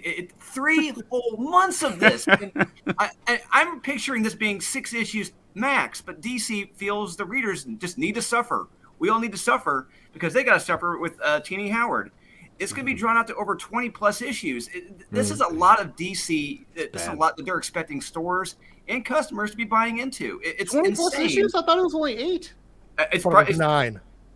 it's still too much. 9 issues too much. And It's the Alpha It's issue. gonna with feel 2 like issues 24. Of Batman, 2 issues of Catwoman, and two- Omega, and then 2 two issues. miniseries on the yeah, side. it's like So 10. 10 issues, 3 months. That does not. No. Whatever. I'm Well, not one's excited. too much, but It is. them treating Catwoman like she's the crime lord of Gotham is pretty laughable. Yes, it is. And to have her not fail at all and just hang out in the adult daycare prison. Yeah. Okay. So yeah, we got real stakes here. So I'm not excited, enthused, or looking forward to this in the least. I actually foresee myself being bored and pissed off at the.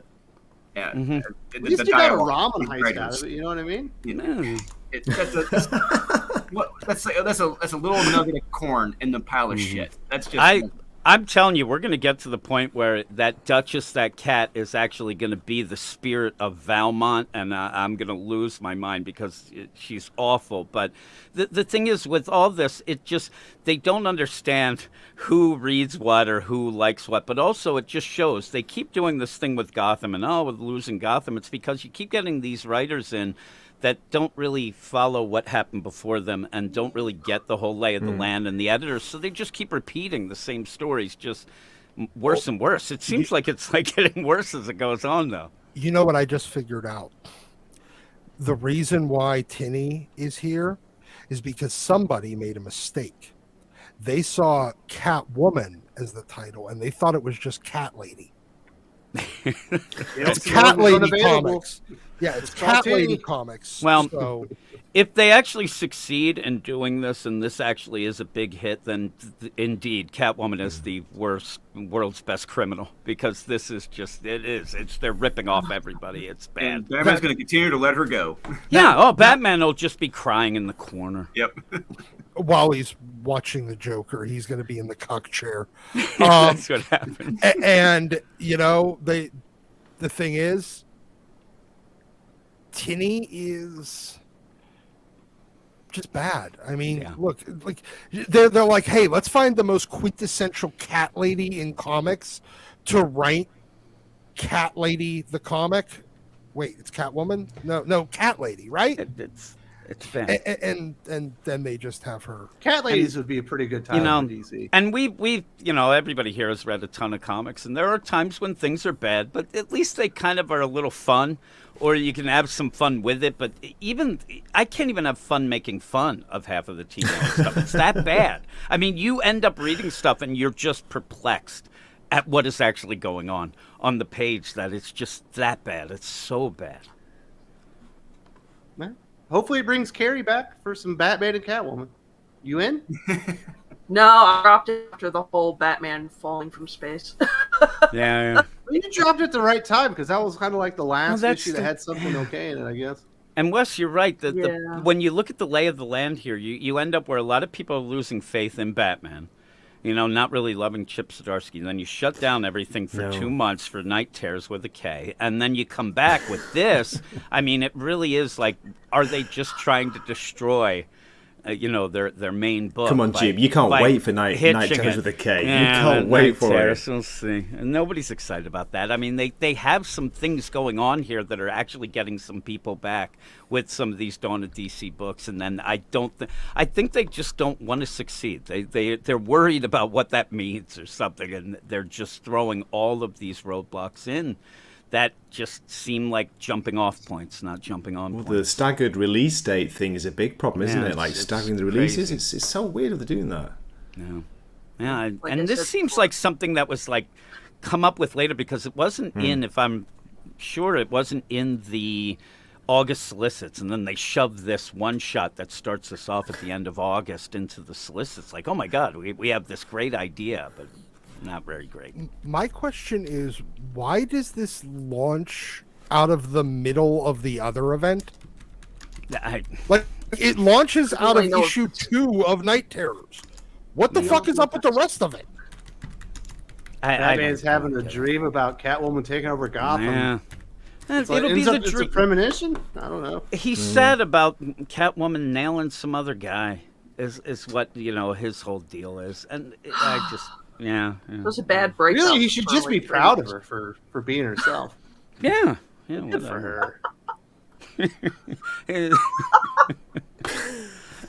I don't know. That Valmont was kind of sus. I think he's afraid he might get like genital herpes or something. I don't know. He's worried about that. I assume Valmont was going to be revealed to be a woman. No, that's the character in white, right? It's a guy. Yeah. It's a character in white that looks exactly like Ghostmaker, but isn't, and everything's swirling around. He's the spirit destroyer. That's what he is. Yeah. I think his spirit's in that damn cat. I'm telling you, it's gonna be the worst thing ever.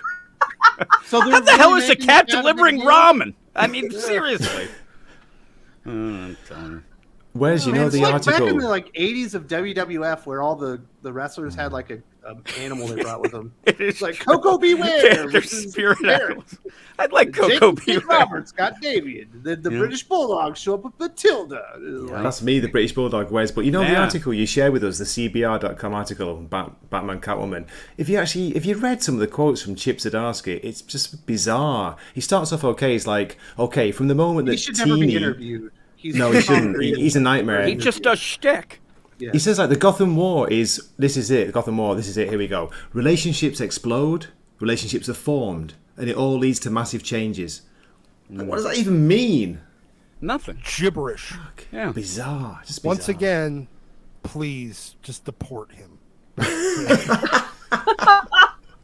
Where to, The Doc? way Where things to? are now, Doc, he can probably just write Batman from Canada. No, we also have to nuke the connection to the internet from Canada. No, Jesus. It'll make sure it goes away. Make sure Geddy Lee's okay before you do that. Just what you have to do is you have to quarantine Canada.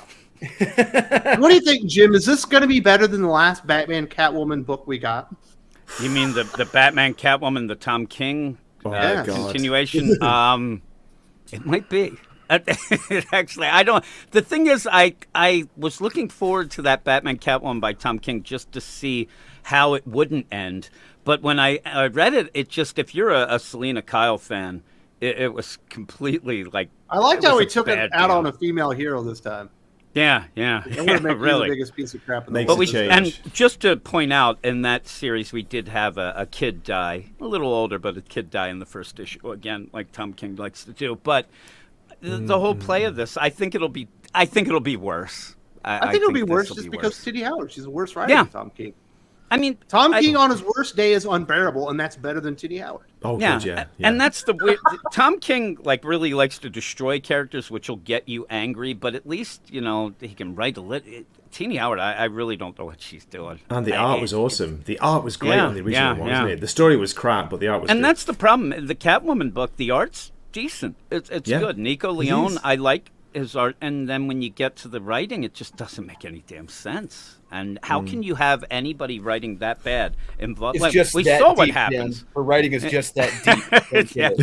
I wish it was. I wish it was like something like, hey, I get it. Because, I don't love Ram V. I've said this a lot of times. People love him. But I understand the guy's very smart, way smarter than me. And he is a good writer. His style doesn't connect with me. Teenie Howard, I don't know what she's doing. No. Tinny Howard should. Her writing is so deep that she should try diving from a very high Yes. board right into it. Well, it's I'm as sure deep as a she'll be baby fine. pool is what Yes, that's why I is. want Yes, her to dive head first into it. She would be like one of those clowns that would dive in and just come right back up, like, "Hey, everybody!" It wouldn't affect her. It wouldn't affect her. Let's hear it for the people. Cal Miles talking to Drew again. He tells you the owl is in the show. The villain is Hera, and the main character's brother, who looks like a demon. Oh, you've cool. already sold me, man. I got. The owl? Oh, yeah. As soon as you said Jason and the Argonauts and everything, you got me. I'm there. Sounds Clash of good. Titans, Jason the Argonauts, Yeah. absolutely. The owl is back. Love that guy. Yeah. Chuck Skills, Blood of Zeus is amazing. Okay. Are you finally going to watch this thing now, Drew? I might have to after Chuck Skills. Very I might watch it. Yeah. Chuck Skills has got like the best. Me handle, too. You know what I mean? Yeah. Skills with a Z. That's how you do it. General Ballsack. But does Bruce hang dong? Does Selena Smoother have a design? There are questions that must be answered. I don't believe we'll see Bruce's dong in this miniseries. Never again, or Wes. Never again, I'm sure. any of that parts of Selena. I believe that's the case. Maybe But I wouldn't Selena will call out the idea that Valmont goes south and Batman wasn't allowed, and that's why maybe, it all happened. Maybe Selena will make Robin a key part of the story again. That's all you need to do. You Who's know that Robin? it'll be every other deal, and Jason Todd's in the story, so we'll see what he's going to be doing. Oh, really? I think they'll ruin know, him. Yeah. Always wanted to hear Teenie Howard's take on Jason Todd. Yeah, I think it's also like Matthew Rosenberg is doing. Oh, I've that always wanted to part, hear but- that too. Yeah. Rosenberg, that guy. They thought he was going to be their telling you. next James Tynan, so they gave him all of his characters. Yeah, they gave him all that stuff, and it's boring as shit. just Yeah. as shitty as he was at Marvel. Yeah, but look what happened to James Tynan. Where is he now? I Laughing think on he's a gonna bed be of the most money. successful Substack in comics. Yeah. Is he? Tynan Really? He's doing half-assed horror stories, and Yeah. people are buying them up. And they're buying them. Back. Because Wow. everybody gets in these modes where it's just like a catchphrase that they grab onto, and then they just keep on going. He doesn't with go it. anywhere, though. It starts off I well. don't It like doesn't James go Tynan. anywhere. It's the I'm same not a big characters fan. and the same stories over and over. Yes. Yeah. And then they go But that's- nowhere. At the end, it just kind of fizzles out. Another writer, people think he's so deep. It's like, Yeah. no, this is not that good. No, it's not. Gallum says, without trying to sound like Ra's al Ghul, what's so special about Gotham? P.S. Tinny is straight, that's all. Yelling in her face. Well, I'm not going to yell at anybody. I don't know what's so special about Gotham. That's the story I would write, Jim. Is Batman finally turns his back on Gotham. It's like, Yeah. fuck it. You can Goes have to it. Canada. He sucks anyway. It's like I'm heading to Toronto. I'm going to Pittsburgh. Yeah, no really. way, I'm man. heading Gotham to is a huge Pittsburgh. character. He's a huge character. Teeny in this. Howard would write that. He goes to Pittsburgh. He's having a Pimenti Brothers sandwich. Like, everything's eating. So, Yeah. like, why is he there? He gets the beer gut. That'd be awesome. He spends all of his time at Vinny's getting those giant fucking pies The that come O. on. Well, the O's gone. The O's Is it? gone. Oh, It's damn. gone. I'm completely. too old. He's sat in a diner talking. That'll be it, eating food and talking. He's at Eaton Park. He's getting one of them smiley Yep. cookies. Yeah, Yep. good thing. He's like he discovers that the Big Mac is just the stolen super burger. That's all it is. That'd be great. Hold your tone. The Big Mac is Americana, sir. The No Big one Mac stole it. was they stole it from Eaton Park.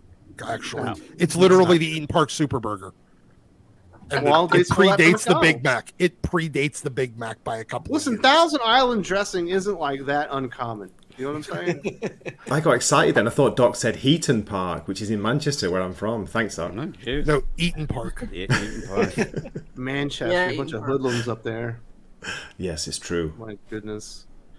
Daniel Beatty, why are modern comics more about food, having dinner, and going out for drinks and defeating villains? That's all the it's people writers know. letting out their daily routines. Yeah. in comics.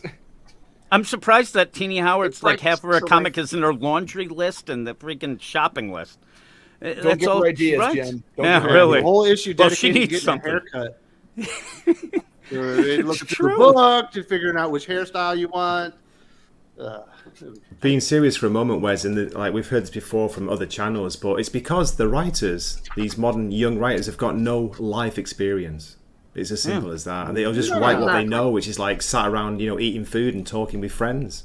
There was a time when you turned 18, if you weren't going to college, you got kicked out of the house. And if you Yeah. were going to college, you had got to get an kicked out extra of the house. job and help to pay Yep. a little bit of rent or whatever. And now, like, I think we have an entire generation that just stayed.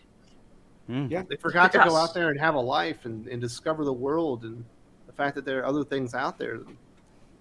Man. I think that's just Well, kinda I'm what 50. I'm still living with my parents. There you go. happened. You live with your wife's parents. That's different. You have to take care of them because of the culture. No, I'm Yeah, joking. that's a cultural deal. Yeah, Wes, that's why I'm glad. Like, as soon as I joined 18, I joined the Air Force. Spent my first 2 years in England. Loved it. Went over to the Middle East and several over Europe. What are you on, Molesworth? No, you're probably at Lake. I was in Mildenhall. Or, yes, Mildenhall. Yeah. That's where all the transports are. Yep. Yeah, Mildenhall was all right. They got the bar that's outside the. The G Club. They had the G Club there. No, I remember the G Club. I'm talking about the little pub, the something Nest. Eagle's Nest, I think, is what it was. Yeah, there was a pub out there, but yeah, the G Club used to be one of the greatest clubs in all of Europe. until Yep, they it was, remodeled it and was one of destroyed it. Playboy's top 10 hotspots. But Yeah. September 11th changed all that. Thanks, Bin Laden. Yeah, Were you in the ruined all of our UK, fun. Drew? Were you in the Yep. UK? Yep. Whereabouts? There used to be a line of like 150 women outside of the base, and as you were driving onto Mildenhall to go to the club, you would just pick some of them up, and they would jump No in there way. because you'd sign them onto the base. That's Yeah. how it was done. And, It was yeah. cool back then. You lucky people. Yeah, I how got my dad met my mom. You guys are True. trying to say this at the My G Club? dad's an I Air believe it. Force guy, and Yeah. I'm telling you. That's awesome. believe Same. Wes, same. Sorry, Jim. My mum and dad met through national service. I meant my mom was a hooker, but that's. No, these aren't hookers. These are Oh, just, Jesus. women. Oh, then I'm looked into mistaken. that. I take that back then. My watched my There will dad be women that did it a will little drive different. down from Scotland to go to this club every once in See, a while. what we're discussing right now is more interesting than anything Teeny Howard has ever put into any Exactly, Drew. Exactly. Yeah. It's more Jim's mom interesting in her than prior life before she was saved by an American GI. Yeah. it's more interesting than anything Tinny Howard's ever experienced in her life. Yeah. Almost like- Yeah. Caleb, what's Tinny gonna write? More validation in food, and how boring is she is? Yeah, say it to her face. The idea too, and we're talking about this, the idea of life experience and things like that. That's important, but you can also have an imagination. You also Yeah. can read other things and come up with ideas and come up with cool stories that you end up having. Like the idea that somebody is looking at these scripts and saying, "Oh, that is really good." No, it isn't. That it's a failure of everybody that works for DC. Really, to me, has a lot less imaginative stories, and it's just not fun reading this stuff. It's a slog at times, and it shouldn't be. You can do whatever you want with comics. There's no real budget.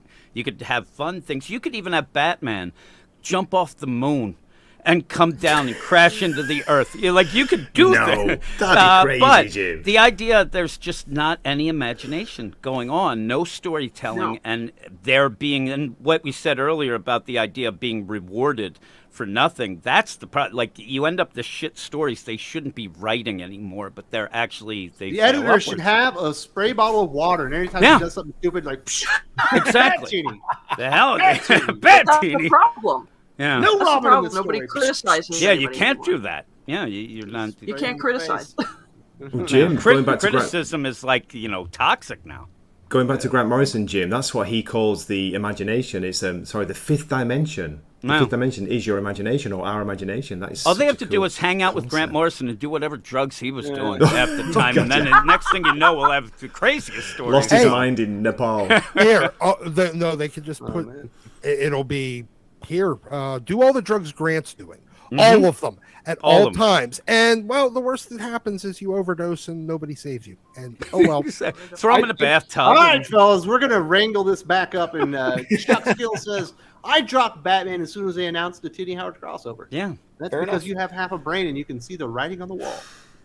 And that's don't they realize that having Teenie Howard involved isn't going to increase sales on her book? It's going to decrease sales overall, and because Yes. she's that bad, and nobody cares. It seems like they don't care, Jim. They just don't No, care. they're not. Who wants? If you're not buying a Teenie Howard book already, you're not going to be forced into it by just because of Chip Zdarsky Batman, because people are down with that as well.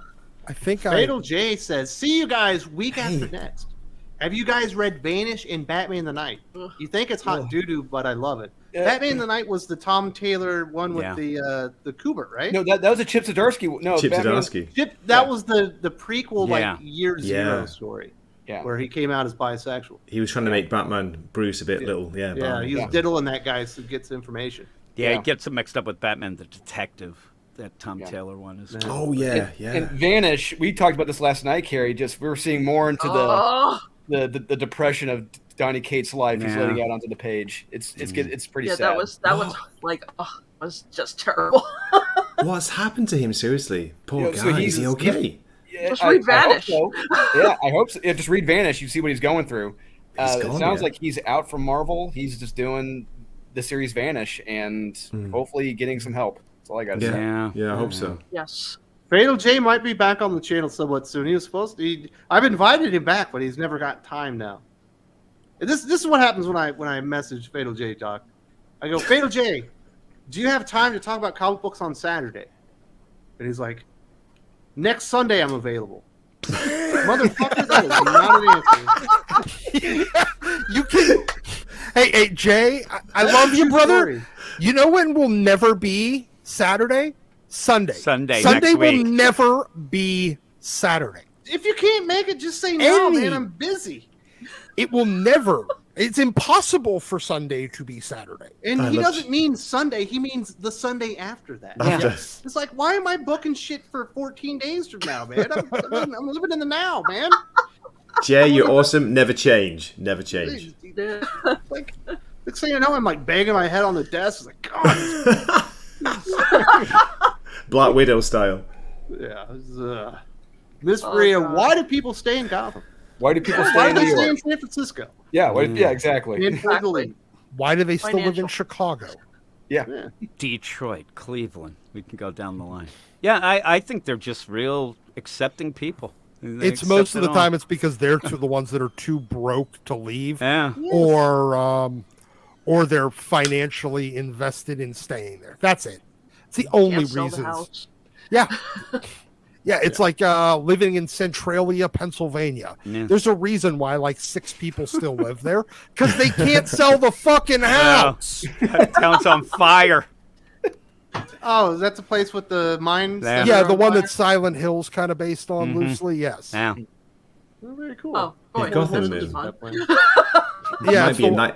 It's a Nightmare City book. Come on, it must be cool. It's Gotham. There you go. Yeah, I mean the sketchy parts of cities are always fun, but Doc don't wanna live says there. sending super chats will make Tinny Howard go away. I promise. That's Yes. 100% true. send all of the super chats and Tinny will vanish.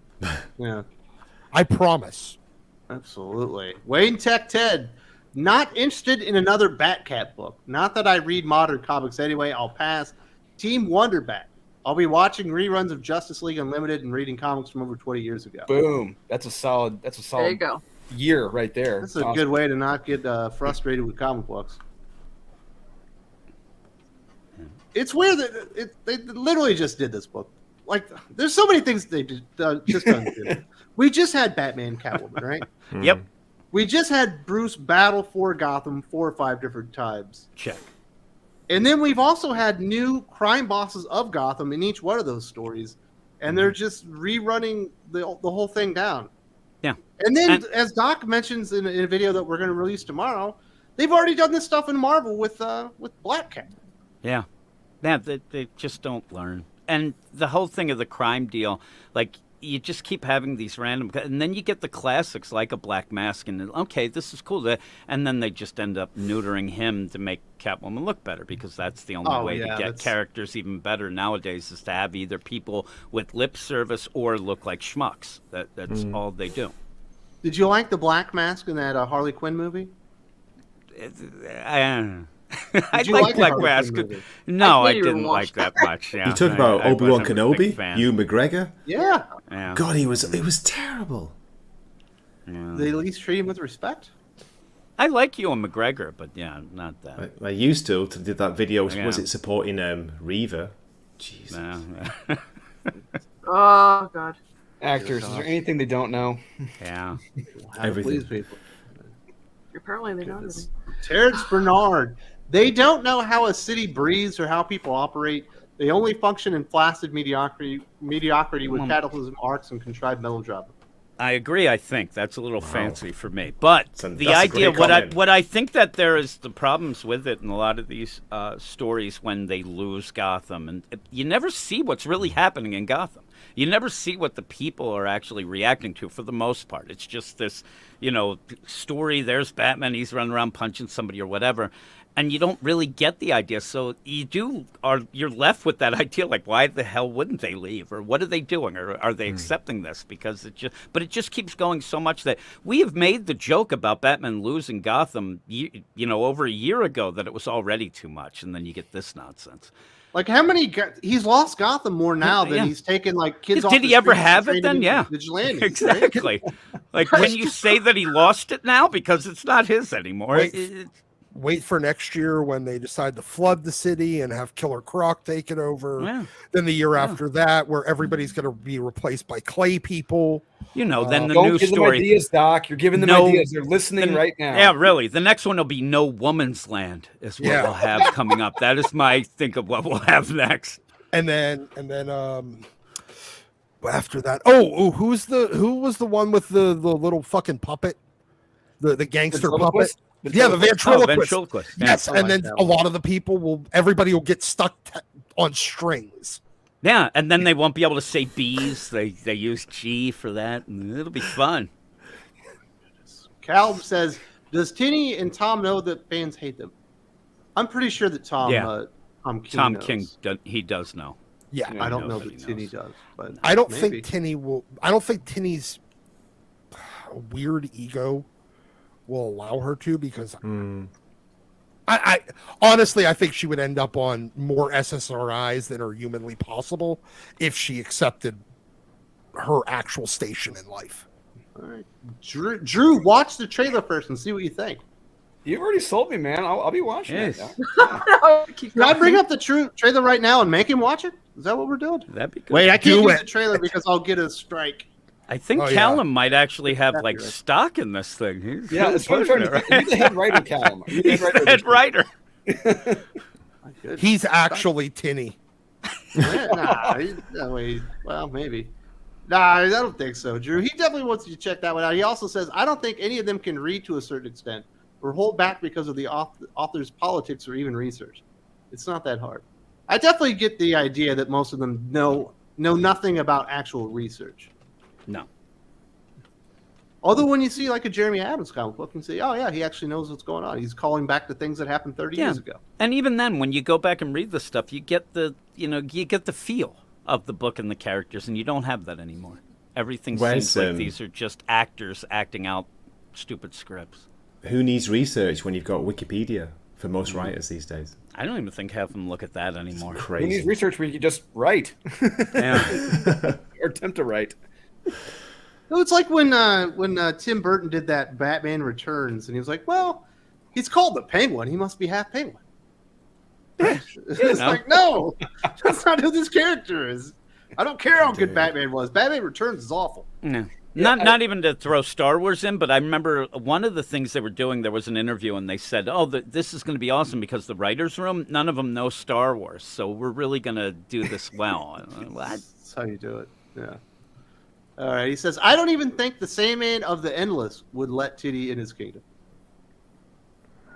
I don't know. At this point, maybe. Not 20, 30 years ago. Now he would. Maybe. Low standards. Sigma Comics HH says, shout out to all. Support the channel and indies. Here Comes Calico Volume 2 Manga Edition launches this Tuesday. Nice. And don't forget about Power Hour 2. Thanks, HH. Appreciate it, man.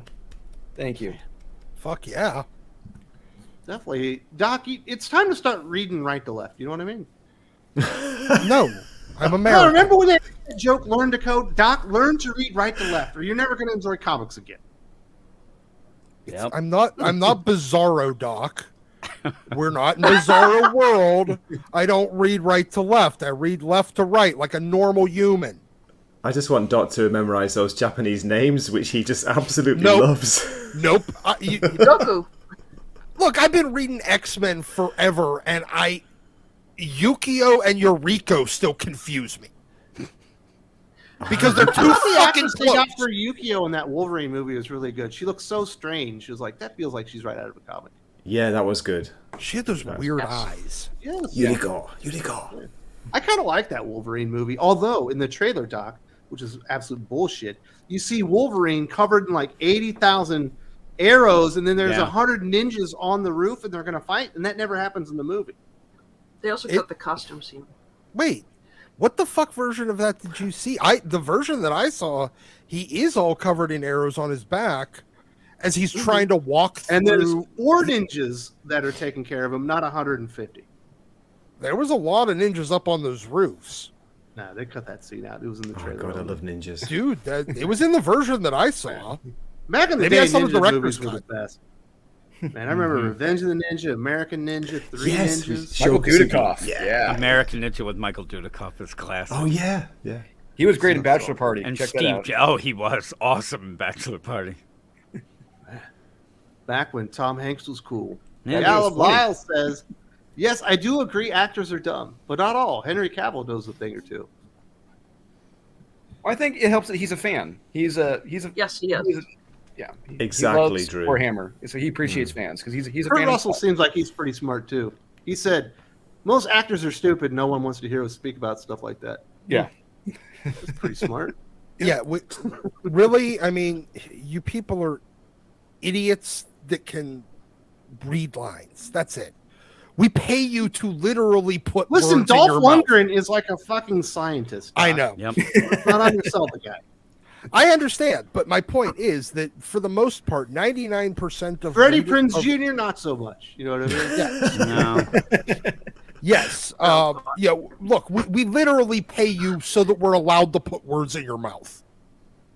Jeez, Doc. That's Wes, I've got a question And for you. other As you things. said, Dolph Dude. Lundgren, yeah? Dolph Lundgren, Thomas Jane, Ray Stevenson, or what's the guy called from Walking Dead? I always forget his name. John John Bernthal. Bernthal. Which Punisher is the one for you?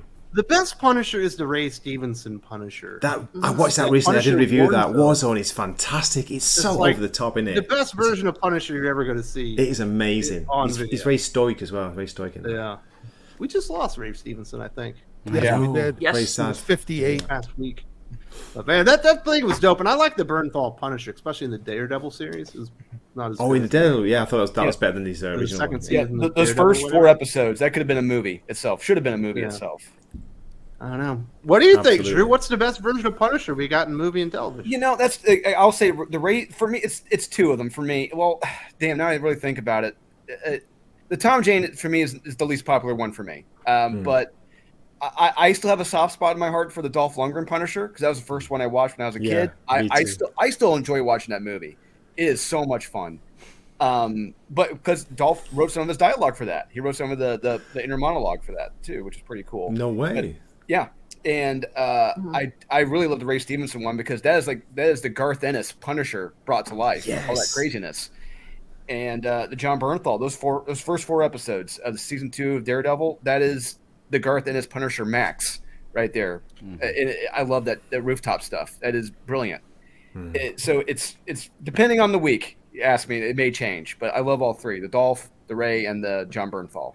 Ray, Man, there's going to be some people mad at you. They like the Thomas Jane version. Apparently. Yeah, I know, but it I don't get it. work. That's not even Punisher. He was kind of like Pussy Punisher. He wasn't. Yeah, Yeah, Wait, you're that's right, probably Wes. a poor name. Never mind that one. Ray Stevenson was the best Punisher, and I think John Bernthal had the best Punisher story.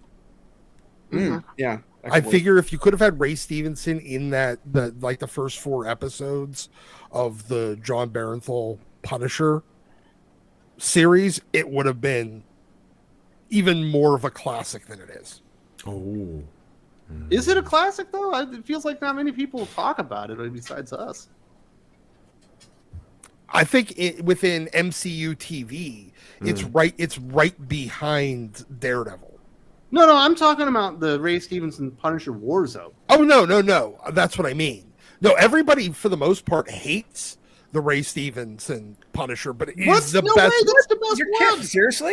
It is generally. I've never met anyone that's watched it that didn't. He's talking like about critics. Exactly. The supposed critics. The Wes. I don't critics think a lot of people watch it. fucking hate it. Yeah, they hated it, didn't they, when it came out? It's crazy. Yeah, and you know what's really weird? It was filmed. It was directed by Lexi Alexander too. Yeah. So I mean, it was a female director, And she was a martial artist. She was a Yeah. karate champion. and they should have been really pushing that. Yeah, But- they should. I guess because she wrote too much toxic masculinity. I enjoy it. It's still a lot of fun. And Wayne Knight's great as Micro in that, and what's his name is over the top as Jigsaw. Oh God, McNulty from The Wire. What's he called? Yeah, he played McNulty, Jigsaw. yeah. Yeah. Very nice. Lane Craver says, we need some Sho Kusangi, Revenge of the Ninja, and Pray for Death action. Give us some cool, crazy action in comics again. You can never go wrong with ninjas, right? Nope. They're the ultimate. Even the thick comics had ninjas. Not even million, billion, zillion ninjas. God, I was a huge fan of Sho Kosugi when I was young growing up, whereas I had like posters and stuff, everything. I wanted to be a bloody ninja. It was crazy. I even did ninjutsu. I tried to study ninjutsu for a while. Crazy. You didn't make it? No, I didn't. No. I think I Well, was too even if white. you did, you couldn't talk about it. You like I sworn was to too British. There he is. Too British? You weren't like Snake Eyes? No. Or Grant Morrison's beginning run of Batman had him fighting Man-Bat ninjas. Never forget that. No. Now- How awesome was that, Drew? I love Yeah, that. loved What a it. start to that run. God. I remember seeing there was like a post where this guy was talking about, I want to be a samurai when I grow up, and then they showed his next post like 5 years later, and he's in Japan with like a kimono on with his Japanese wife. Oh, like Nice. living the dream, buddy. You Nice. made it. You talk about me, Wes. Thank you No, very no, much. maybe, was that you? Were you the nerdy guy with the beard? But he was probably made fun of in high school a lot. And, he made it. HH says, "Give it a shot, Doc. We are, even though we're comic folk, always good to try new things. Plus, there's a cheeseburger in it for you." R.I.P. Ray Stevens. All right. He's talking about if you read manga, try this. Here Comes Calico. He'll get you a cheeseburger, Doc. I actually hate cheeseburgers. I prefer hamburgers. I don't eat cheeseburgers. I'm a weirdo. I'm You with are a Doc. weirdo. I'm with Doc. I'm the same way. Well, I'm not surprised, Jim. There you go. Strange. I'm telling you, it's most of the time though when you get like a fast food burger, the cheese is shit anyway. So I try to avoid that. Plus, they charge extra on the Whopper, so I'm cheap. When you got like 19 kids like you You have to cut Every corners at slice point. of cheese that, do, that you do. goddamn extra 25 cents telling for you. fucking cheese. Exactly. The Adds kids up. are like, "We'll have cheese." Well, what are we, Rockefellers? Stop it, kid. Oh, no, man. Hamburgers.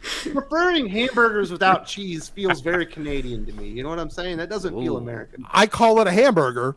And then when people get really confused when they give me a cheeseburger and I said fucking hamburger. You know what you sound like when you do stuff like that? Chip Zdarsky. Ooh. You sound like Brian Uh-oh. North right now, Doc. Shots fired by Wes. Oh, Oh no. just saying. and that's not a compliment. I don't think anybody thought it was. That was. I'm that was a sorry, shot across AJ. the Eventually, bow. he'll come around. Eventually, he'll need to read a comic book. We got time for at least one more of these. Should we talk about Image leaving Diamond? This is probably a good thing. You know, it felt like Diamond had been, archaic for so long, never making any innovations, never changing anything. Obviously, DC brought in Lunar after the pandemic shutdown. Marvel goes to Penguin Random House. IDW goes there. Dark Horse goes there. And now Image are leaving, the last big comic publisher that Diamond had, and they're going over to Lunar, which, as far as I can understand, Drew, are the gold standard of comic book distribution in North America right now. Yeah, Lunar is amazing. I mean, you'll never hear a bad thing from our store at all about Lunar. We love the way they ship things. Everything is shipped incredibly flippin' early. If we were going to get stuff for this upcoming Tuesday, we will have gotten it the previous Tuesday. Mm-hmm. We'll have had it for a week, which is why we had so much time to be able to read all the new books, because it was great. And how they package everything. It's boxes within boxes, surrounded in bubble wrap. It's amazing. They are incredibly professional. Everyone who their customer customer support center is terrific. This is nothing but good for Image. The only thing Eric Stevenson now has to do is apologize to DC for saying that they made this sociopathic decision. That based on that comment he made 2 years ago. But yeah, this is a terrific decision for Image. I couldn't be happier. We couldn't be happier. And Diamond, RIPD. Sorry.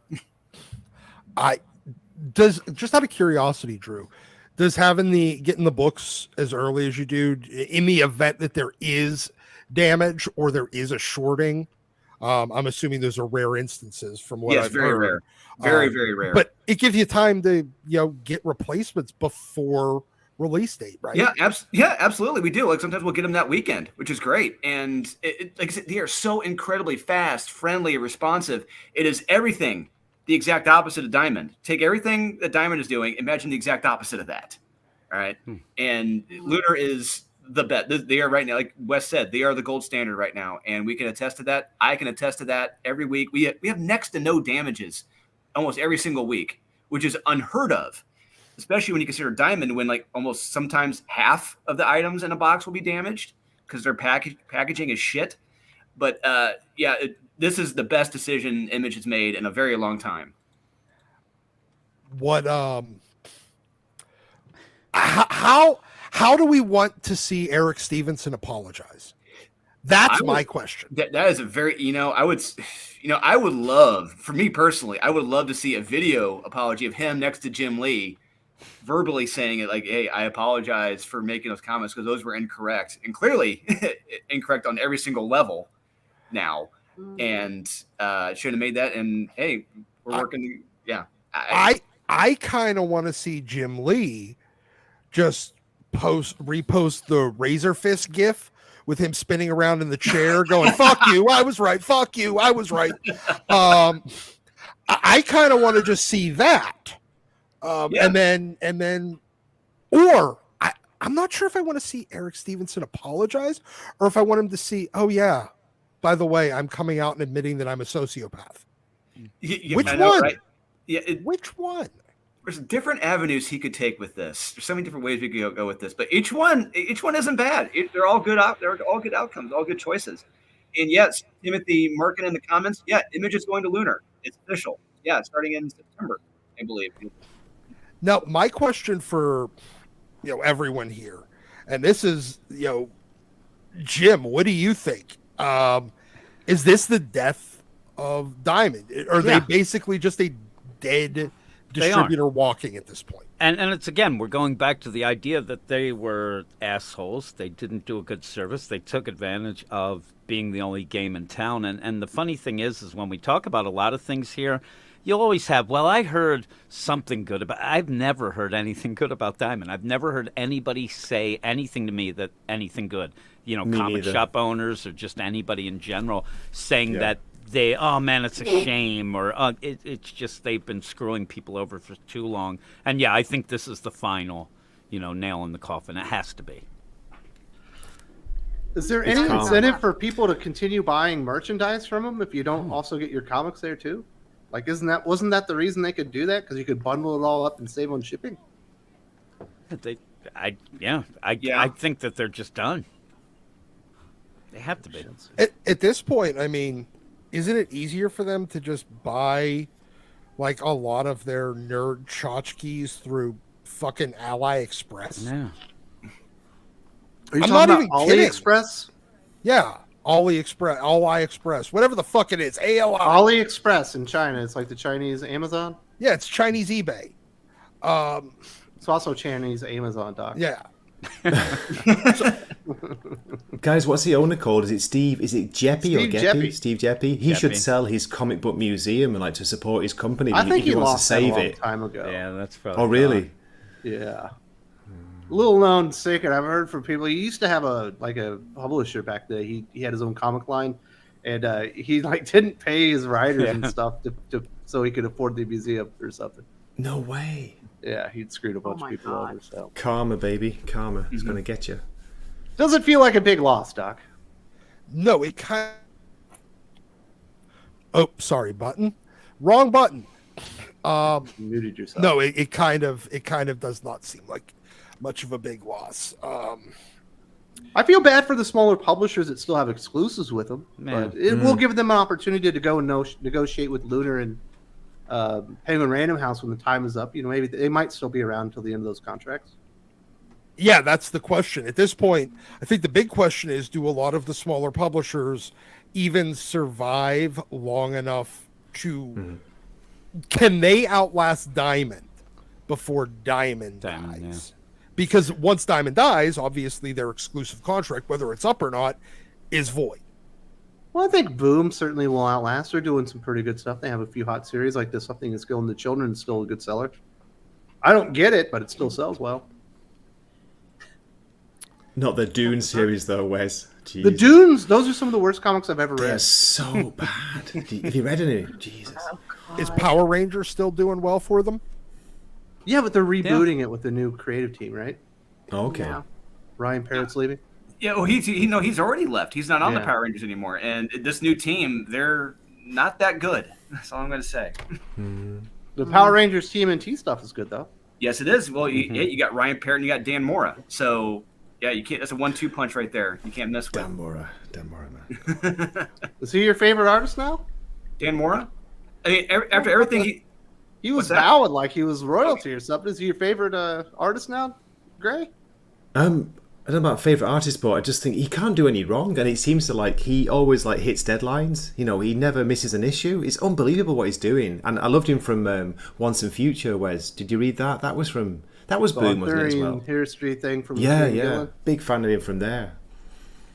Yeah, obviously he's on World's Finest. He's on Yep. Shazam. Shazam too. The TMNT Power Rangers crossover. Did you see that black and white Batman story he did in what was that, Jim? Was Oh, that the Brave and the Bold, he did. Brave and the Bold. Yeah. Yeah, Yeah, that was the best part of the whole damn book. it The was. It was. rest of the Yeah, it was. Yes. Yes, Was Brave it and the did. Bold good? It wasn't worth reading because I didn't check it out because it was headlined by Tom King. I was like, Man. No, The funny he- thing is with that book, they end up the third part of that 3-part story is delayed now, and they're going to put Oh, it. really? Yeah, they're going to put it in issue 4 and then start the Mr. Baseball story from Dennis Culver in 3. It's going to be a wreck. Wow. It's a wreck, yeah. Yeah, and what Dan Mora had the very last story in the very back of the book. It's like, are you kidding me right now? You put his I story, know. the best one, in the Crazy. very back. I Yeah. could not believe that. Well, it's good they have that. In the back end of that, they'll have a black and white story each issue, and Megan Fitzmartin has one coming up. Oh no! really? Yeah. She's still I'm working. gonna have to read that. Yeah.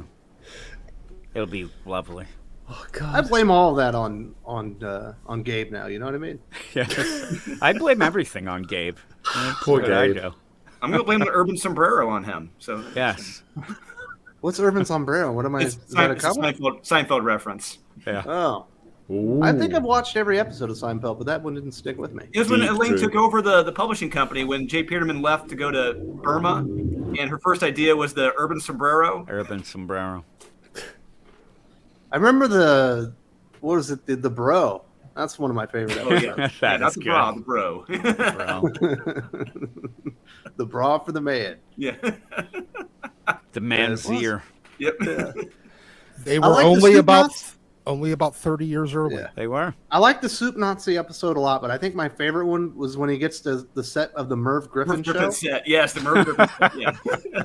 And Kraver turns his apartment into a game show. Yeah. But he needs more conflict. Yeah. So We he's think got about the guest one host. guy that always have animals, and then he's got George Oh. bringing in like a helpless cat or something to get eaten. Oh man, much better than anything going on in comic books right now. Absolutely. That was 30 years ago. So what was your guys' reaction at Comics League? Probably jubilation. Finally, the other big publishers go into a good delivery system. Yeah, I mean, we all said. I mean, even Sean said it's about fucking time, and it's like 'cause it's nothing but great for them.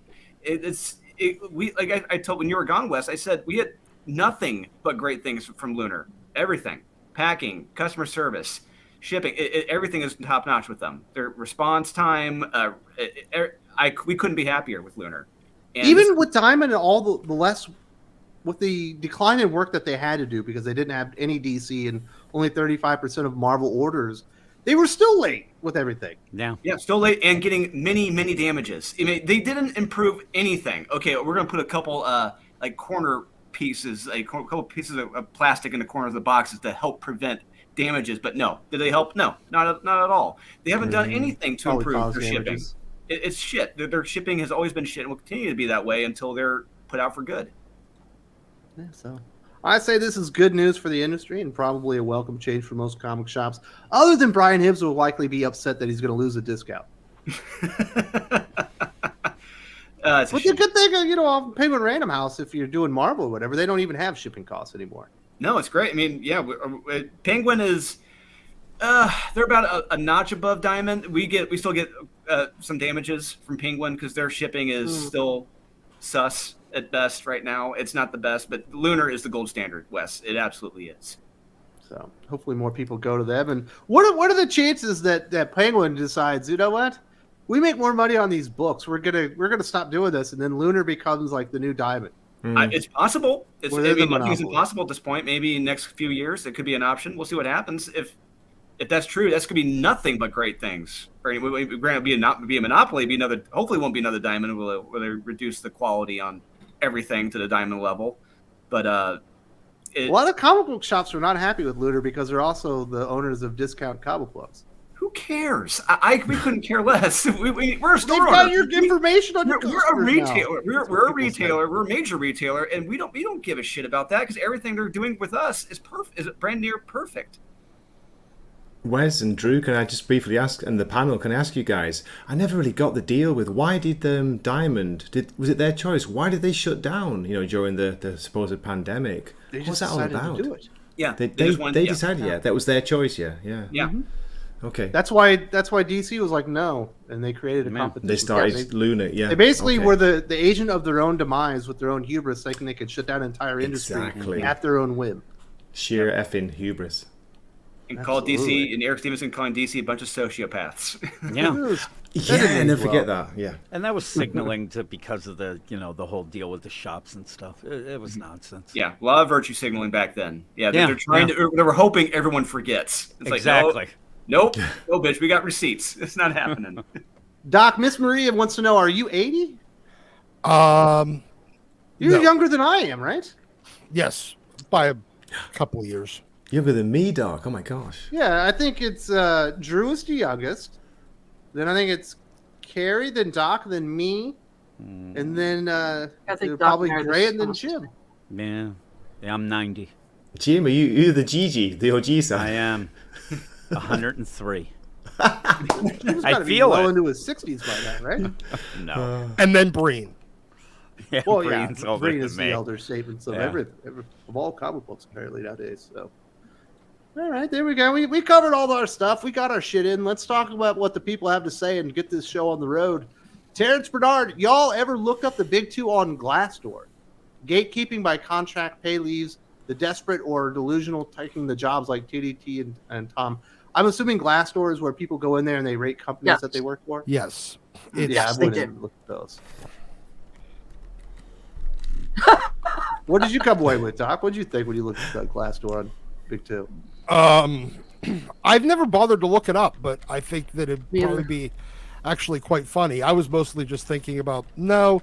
The reason why I sound like an old fucking man is because I smoke like 2 packs a day and I'm He's angry. choking down heaters on the regular. Nah. Yeah. But I remember distinctly reading the Glassdoor reviews on Diamond. I was doing some research on a video I was doing on Diamond, and those were really bad. Like, it sounded like no one there was happy with anything that happened there. So that was really interesting. I remember that. James Hannafin, did anyone see the Flash series finale? Embarrassing. I never watched an episode after season 3, and I realized they were just going to do the same villain over and over. Yeah. Did anyone see it? Nope. Nope. No, I stopped after season 2. Doc, Not did a you ch- see it? Not a fucking chance, dude. I gave up on all the WB DC shows like 3 years ago. You didn't watch Superman and Lois? That was really No, good. no. I watched the I watched first that 2 Max. seasons. I watched the first 2 seasons of that. I don't remember how many there's been since. Well, there's been 2 only. Oh, did they not do a 3rd and 4th season? They I were thought that. doing a 3rd season, but they had to recast John Kent. Yeah. Oh yeah, because the one kid quit. I believe that he didn't want to do the COVID jab stuff. So they had to Right. get some That's what it more. was. Okay. So, now I did not see it, and I'm not surprised it was embarrassing. Every CW show normally starts out pretty good and then gets really bad after a couple seasons. Yeah, even Arrow. Yeah. Even Smallville. Smallville was like perfect for about 5 years, and then it was just terrible. It got pretty Didn't crazy wanna make after him season Superman. 7. Even the Supergirl show was all right, like the first year or 2 that it was on CW, and then it just. But that one, I think, tanked faster and harder. Really? Than I think it any started out of on the other ones. CBS, didn't it? Wasn't it started 1 year on? 1 year on CBS, but like what I'm saying is like the first season it was on CW was pretty all right, and then it tanked so hard, so fast that it became completely unwatchable. See, Constantine was good. I wish they kept Constantine. Yeah, Kerry, how good was that? What That a was shame really they didn't good. carry but on. then they didn't cross that over to CW. They brought him back for the CW, but I hated what they did with him. And I guess Yeah. stuff. Dill Lindsay says, "Hello, everyone. Wes and Doc, thanks for doing Worst of the Week. It's like a public service announcement for comic readers." It's like warning. I'm also going to put Doc in an early grave doing those things, but it's worth it, Doc. Yes, it is. Yes, it is. It is a public service announcement. You're enjoying it, Wes. Come on, you are. We're kind of like those PSAs that would be on the news at the 10 o'clock news every night back in the 80s saying it's 10 p.m. Do you know where your children are? Ours is it's Sunday or Monday, whatever the fuck day it comes out. Do you know what bad comics are? Yes. Of course, there You is will the do. opposite of that, the public service announcement that Drew and I do, where we talk about the good stuff, 100%. Absolutely. Yeah. which you will be seeing in the not-too-distant future here on the channel. Obviously, we'll have an episode up tonight. Nerd says, by the way, will any of you be picking up Chuck Dixon's run on Rippaverse? I don't think he uses Diamond. Well, he doesn't I will use be. Diamond. Yeah. Can't wait. Yeah, I will. He does his own crowdfunding. He's on his own Curious. system and Yeah, everything. he's got his own warehouse, his own shipping team. It's all in house. So Yeah, yeah, he doesn't even have to pay the fees to Kickstarter or Indiegogo. Nope. straight to his website. It's Yeah. unbelievable the amount of money he made just by doing that. Very smart stuff, and people should be. Did you call him Cuck Dixon? I think Is that on purpose? Oh my I think goodness. I hope that was. It's I got to be a hope that typo, that right? was- Slip, I was slip like, of the key. Or you think he's like trying to get one over? So I don't think Nerd would do that to us. It's Chuck Dixon. My goodness. But no, he definitely doesn't use Diamond, and I think a lot of people will be supporting that and are excited. It's smart for July to keep accelerating that and opening it up and making Chuck some more money. Dixon, People Wes. want good comics. It was a Chuck- typo. He's, He says he's it an in the Ameri- chat. He should be an American national treasure, I think, Chuck Dixon, for his service to comic books and comic book writing. I prefer Cuck Dixon myself. No, it's got a stick now, isn't it, Jim? Oh, no. Nah, Oh, we can't do that to Chuck. He's a Chuck's national treasure. awesome. Yeah. Frank Zanka says, "Can't believe how crappy Storm #1 was. Did read a Lee Kirby Captain America and a Perez Wonder Woman. Good stuff." I know Drew's going to have words with you here, buddy. Frank, I'm going to Yeah, respectfully disagree with you there on that one. I thoroughly enjoyed it. I think Carrie, she did kind of like a read along Yeah. with us last night. It's really I good. liked it. It's one of the Really? I best can tell you, it's comics in a long time. action-packed. Yeah, action packed, and not just that. You have a lot Pee-wee. of pathos and just so much dialogue going on in that Storm book that you're not getting in any of the X-Men books No. since Hickman, and I love it. I Actually, can't. act with the X-Men. Yeah, and Ascenti's doing a great job. Is that Anna Senti, Drew? Yes, it is, isn't it? Yeah. Wow. she I killed loved her There we go. Daredevil We run got back in the day. disagreement among friends here. Yep.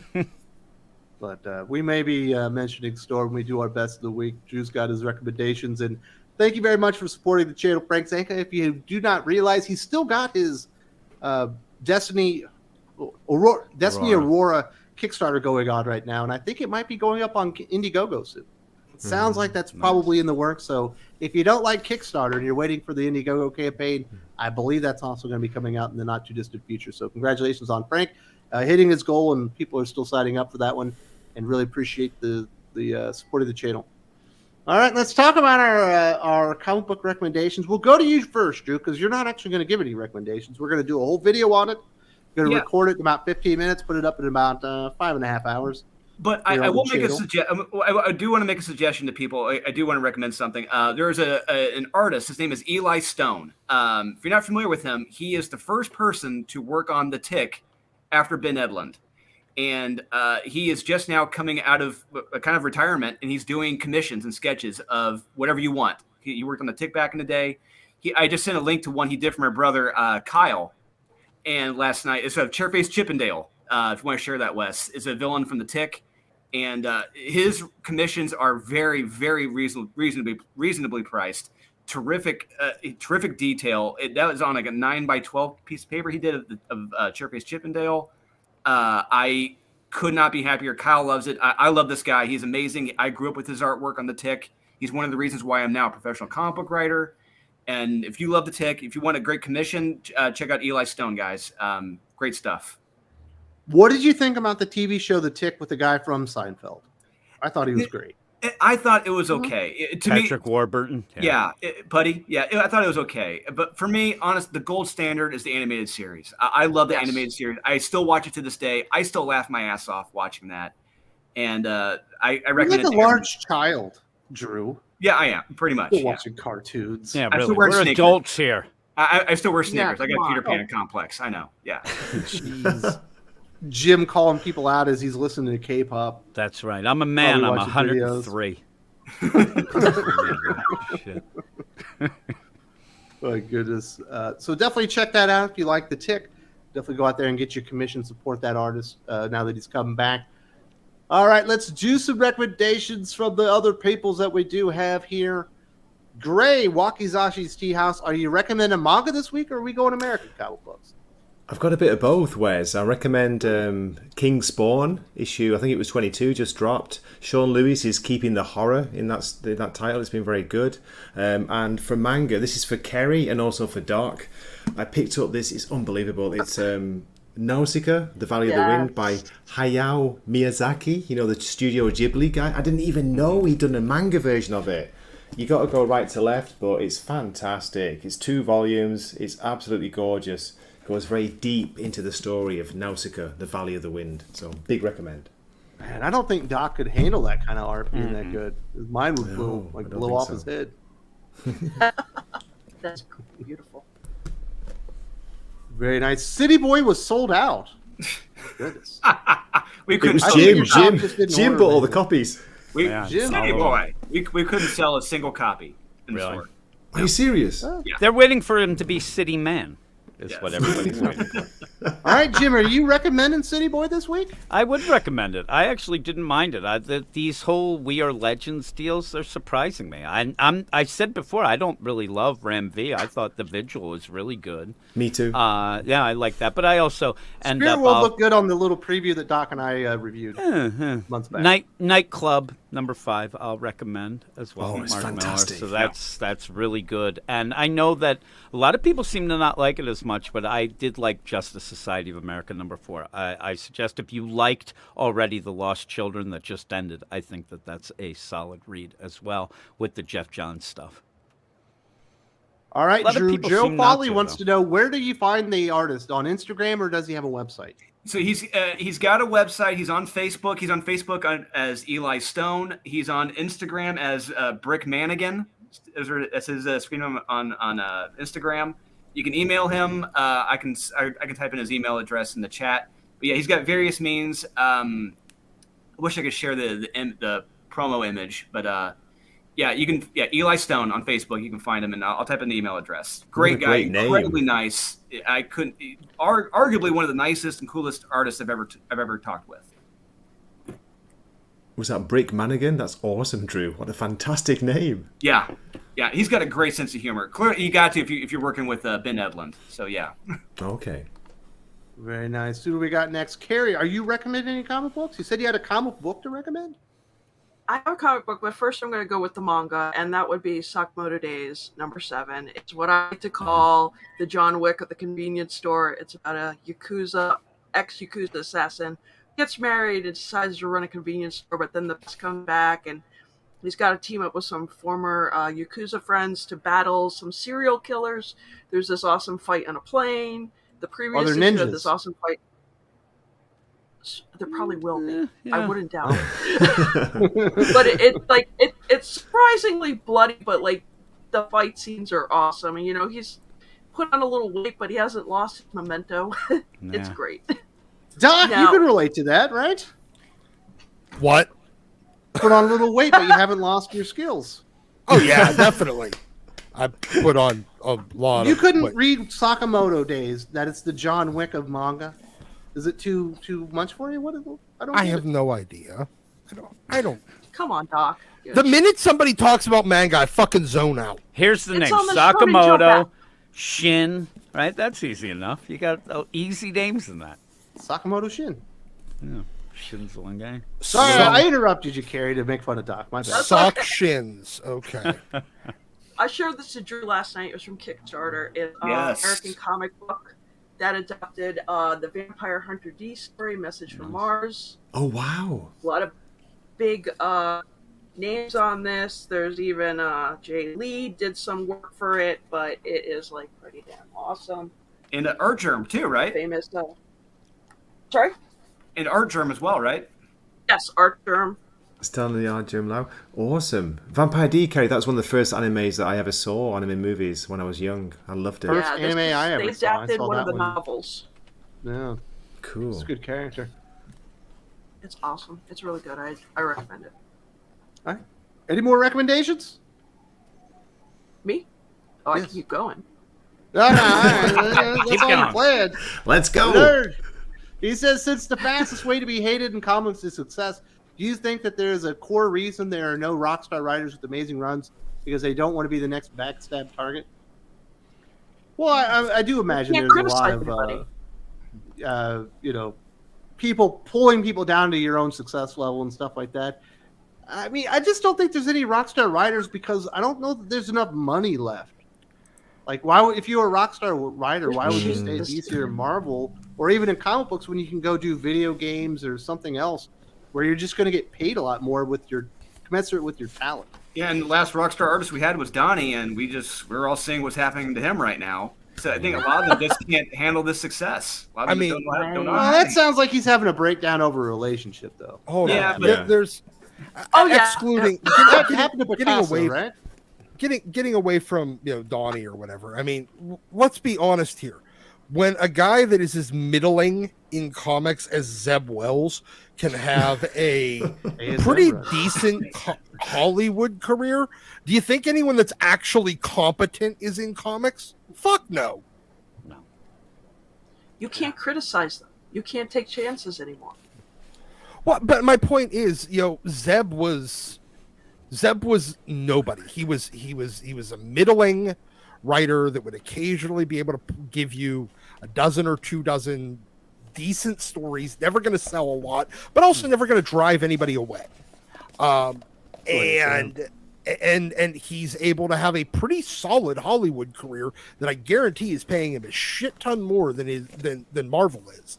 Oh, yeah, absolutely. Do you think anybody that is significantly more talented than him is in comics at the rates that they are paying? Hell no. He also says, or get their run handed over to some hack because the run is successful. I think that's another portion of it. I think a lot of people don't stick with characters and do like runs that are going to stand the test of time. Not many people just stay on a character other than like a Jason Aaron, Dan Slott kind of people. And, you know, they were never going to be great writers anyway, right? What's the longest recent run in like comics these days? Probably. New Probably Dan Slott's 8 years on Spider-Man, right? Or was it 10 years? It wasn't even that long. If you only count from when he became the only writer on it, it was like 6. All right, it's still 60 years. Jason Aaron was on Thor for 8 years. Yeah. Oh, yes. That's a good one. Those are kind of the two big ones that I can think of. Yeah, DC hasn't had a lot of big ones. Joshua Williamson had 100 issues of Flash. It was only 4 years ago. 80 some issues. They don't have a lot of people like that. 80 some issues of Tom King. Yeah. 50 issues of Donny Cates. That was 70 issues too many by Tom King, wasn't it, on Batman? Yes. All right, Doc, you got any recommendations? I do. Hold on. Let's see. We're going to go with ASM 362 first. I actually got this one and ASM 363 for fucking dirt cheap the other day. They're really nice looking copies. They are. And then finally we'll go with Oh, no way. Wolverine #1. This is my recommendation for this week. That's a better cover than the Frank Miller cover from recently on Wolverine. Yes, Yeah. This is this is much better Frank Miller. Why was everyone busting Frank Miller's chops on that one? It's like he's like fucking 90. I don't think they realize he's been drawing that style for the last 20 years. Yeah, right, Drew. It's the same people He's old now. He's been drawing that style since Dark Knight 2. Exactly. geez. 20 years ago. And honestly, if you gave him a better inker and colorist, if you gave him Klaus Janson back as his inker and a competent colorist, not somebody that draws like it's fucking Microsoft Paint and the fill tool, you'd probably get better art. Doc, how much did that set you back? How much was that? I think I got this one. Is it a secret? You know what? Prices are going down on a lot of the back issues right That's now because of fantastic. inflation. So you might be able to actually afford one these days. I think it was 100 and change. Maybe. You know what? No, I think it was actually closer to 2. So There you go. You don't But buy that new was at comic the books anymore, so you've got $200 in your wallet every week anyway. yeah. So Why doesn't buy cheese? that's why I don't put cheese on my fucking burgers. Exactly. You went full You're fucking learning. Chip Zdarsky on us with that shit.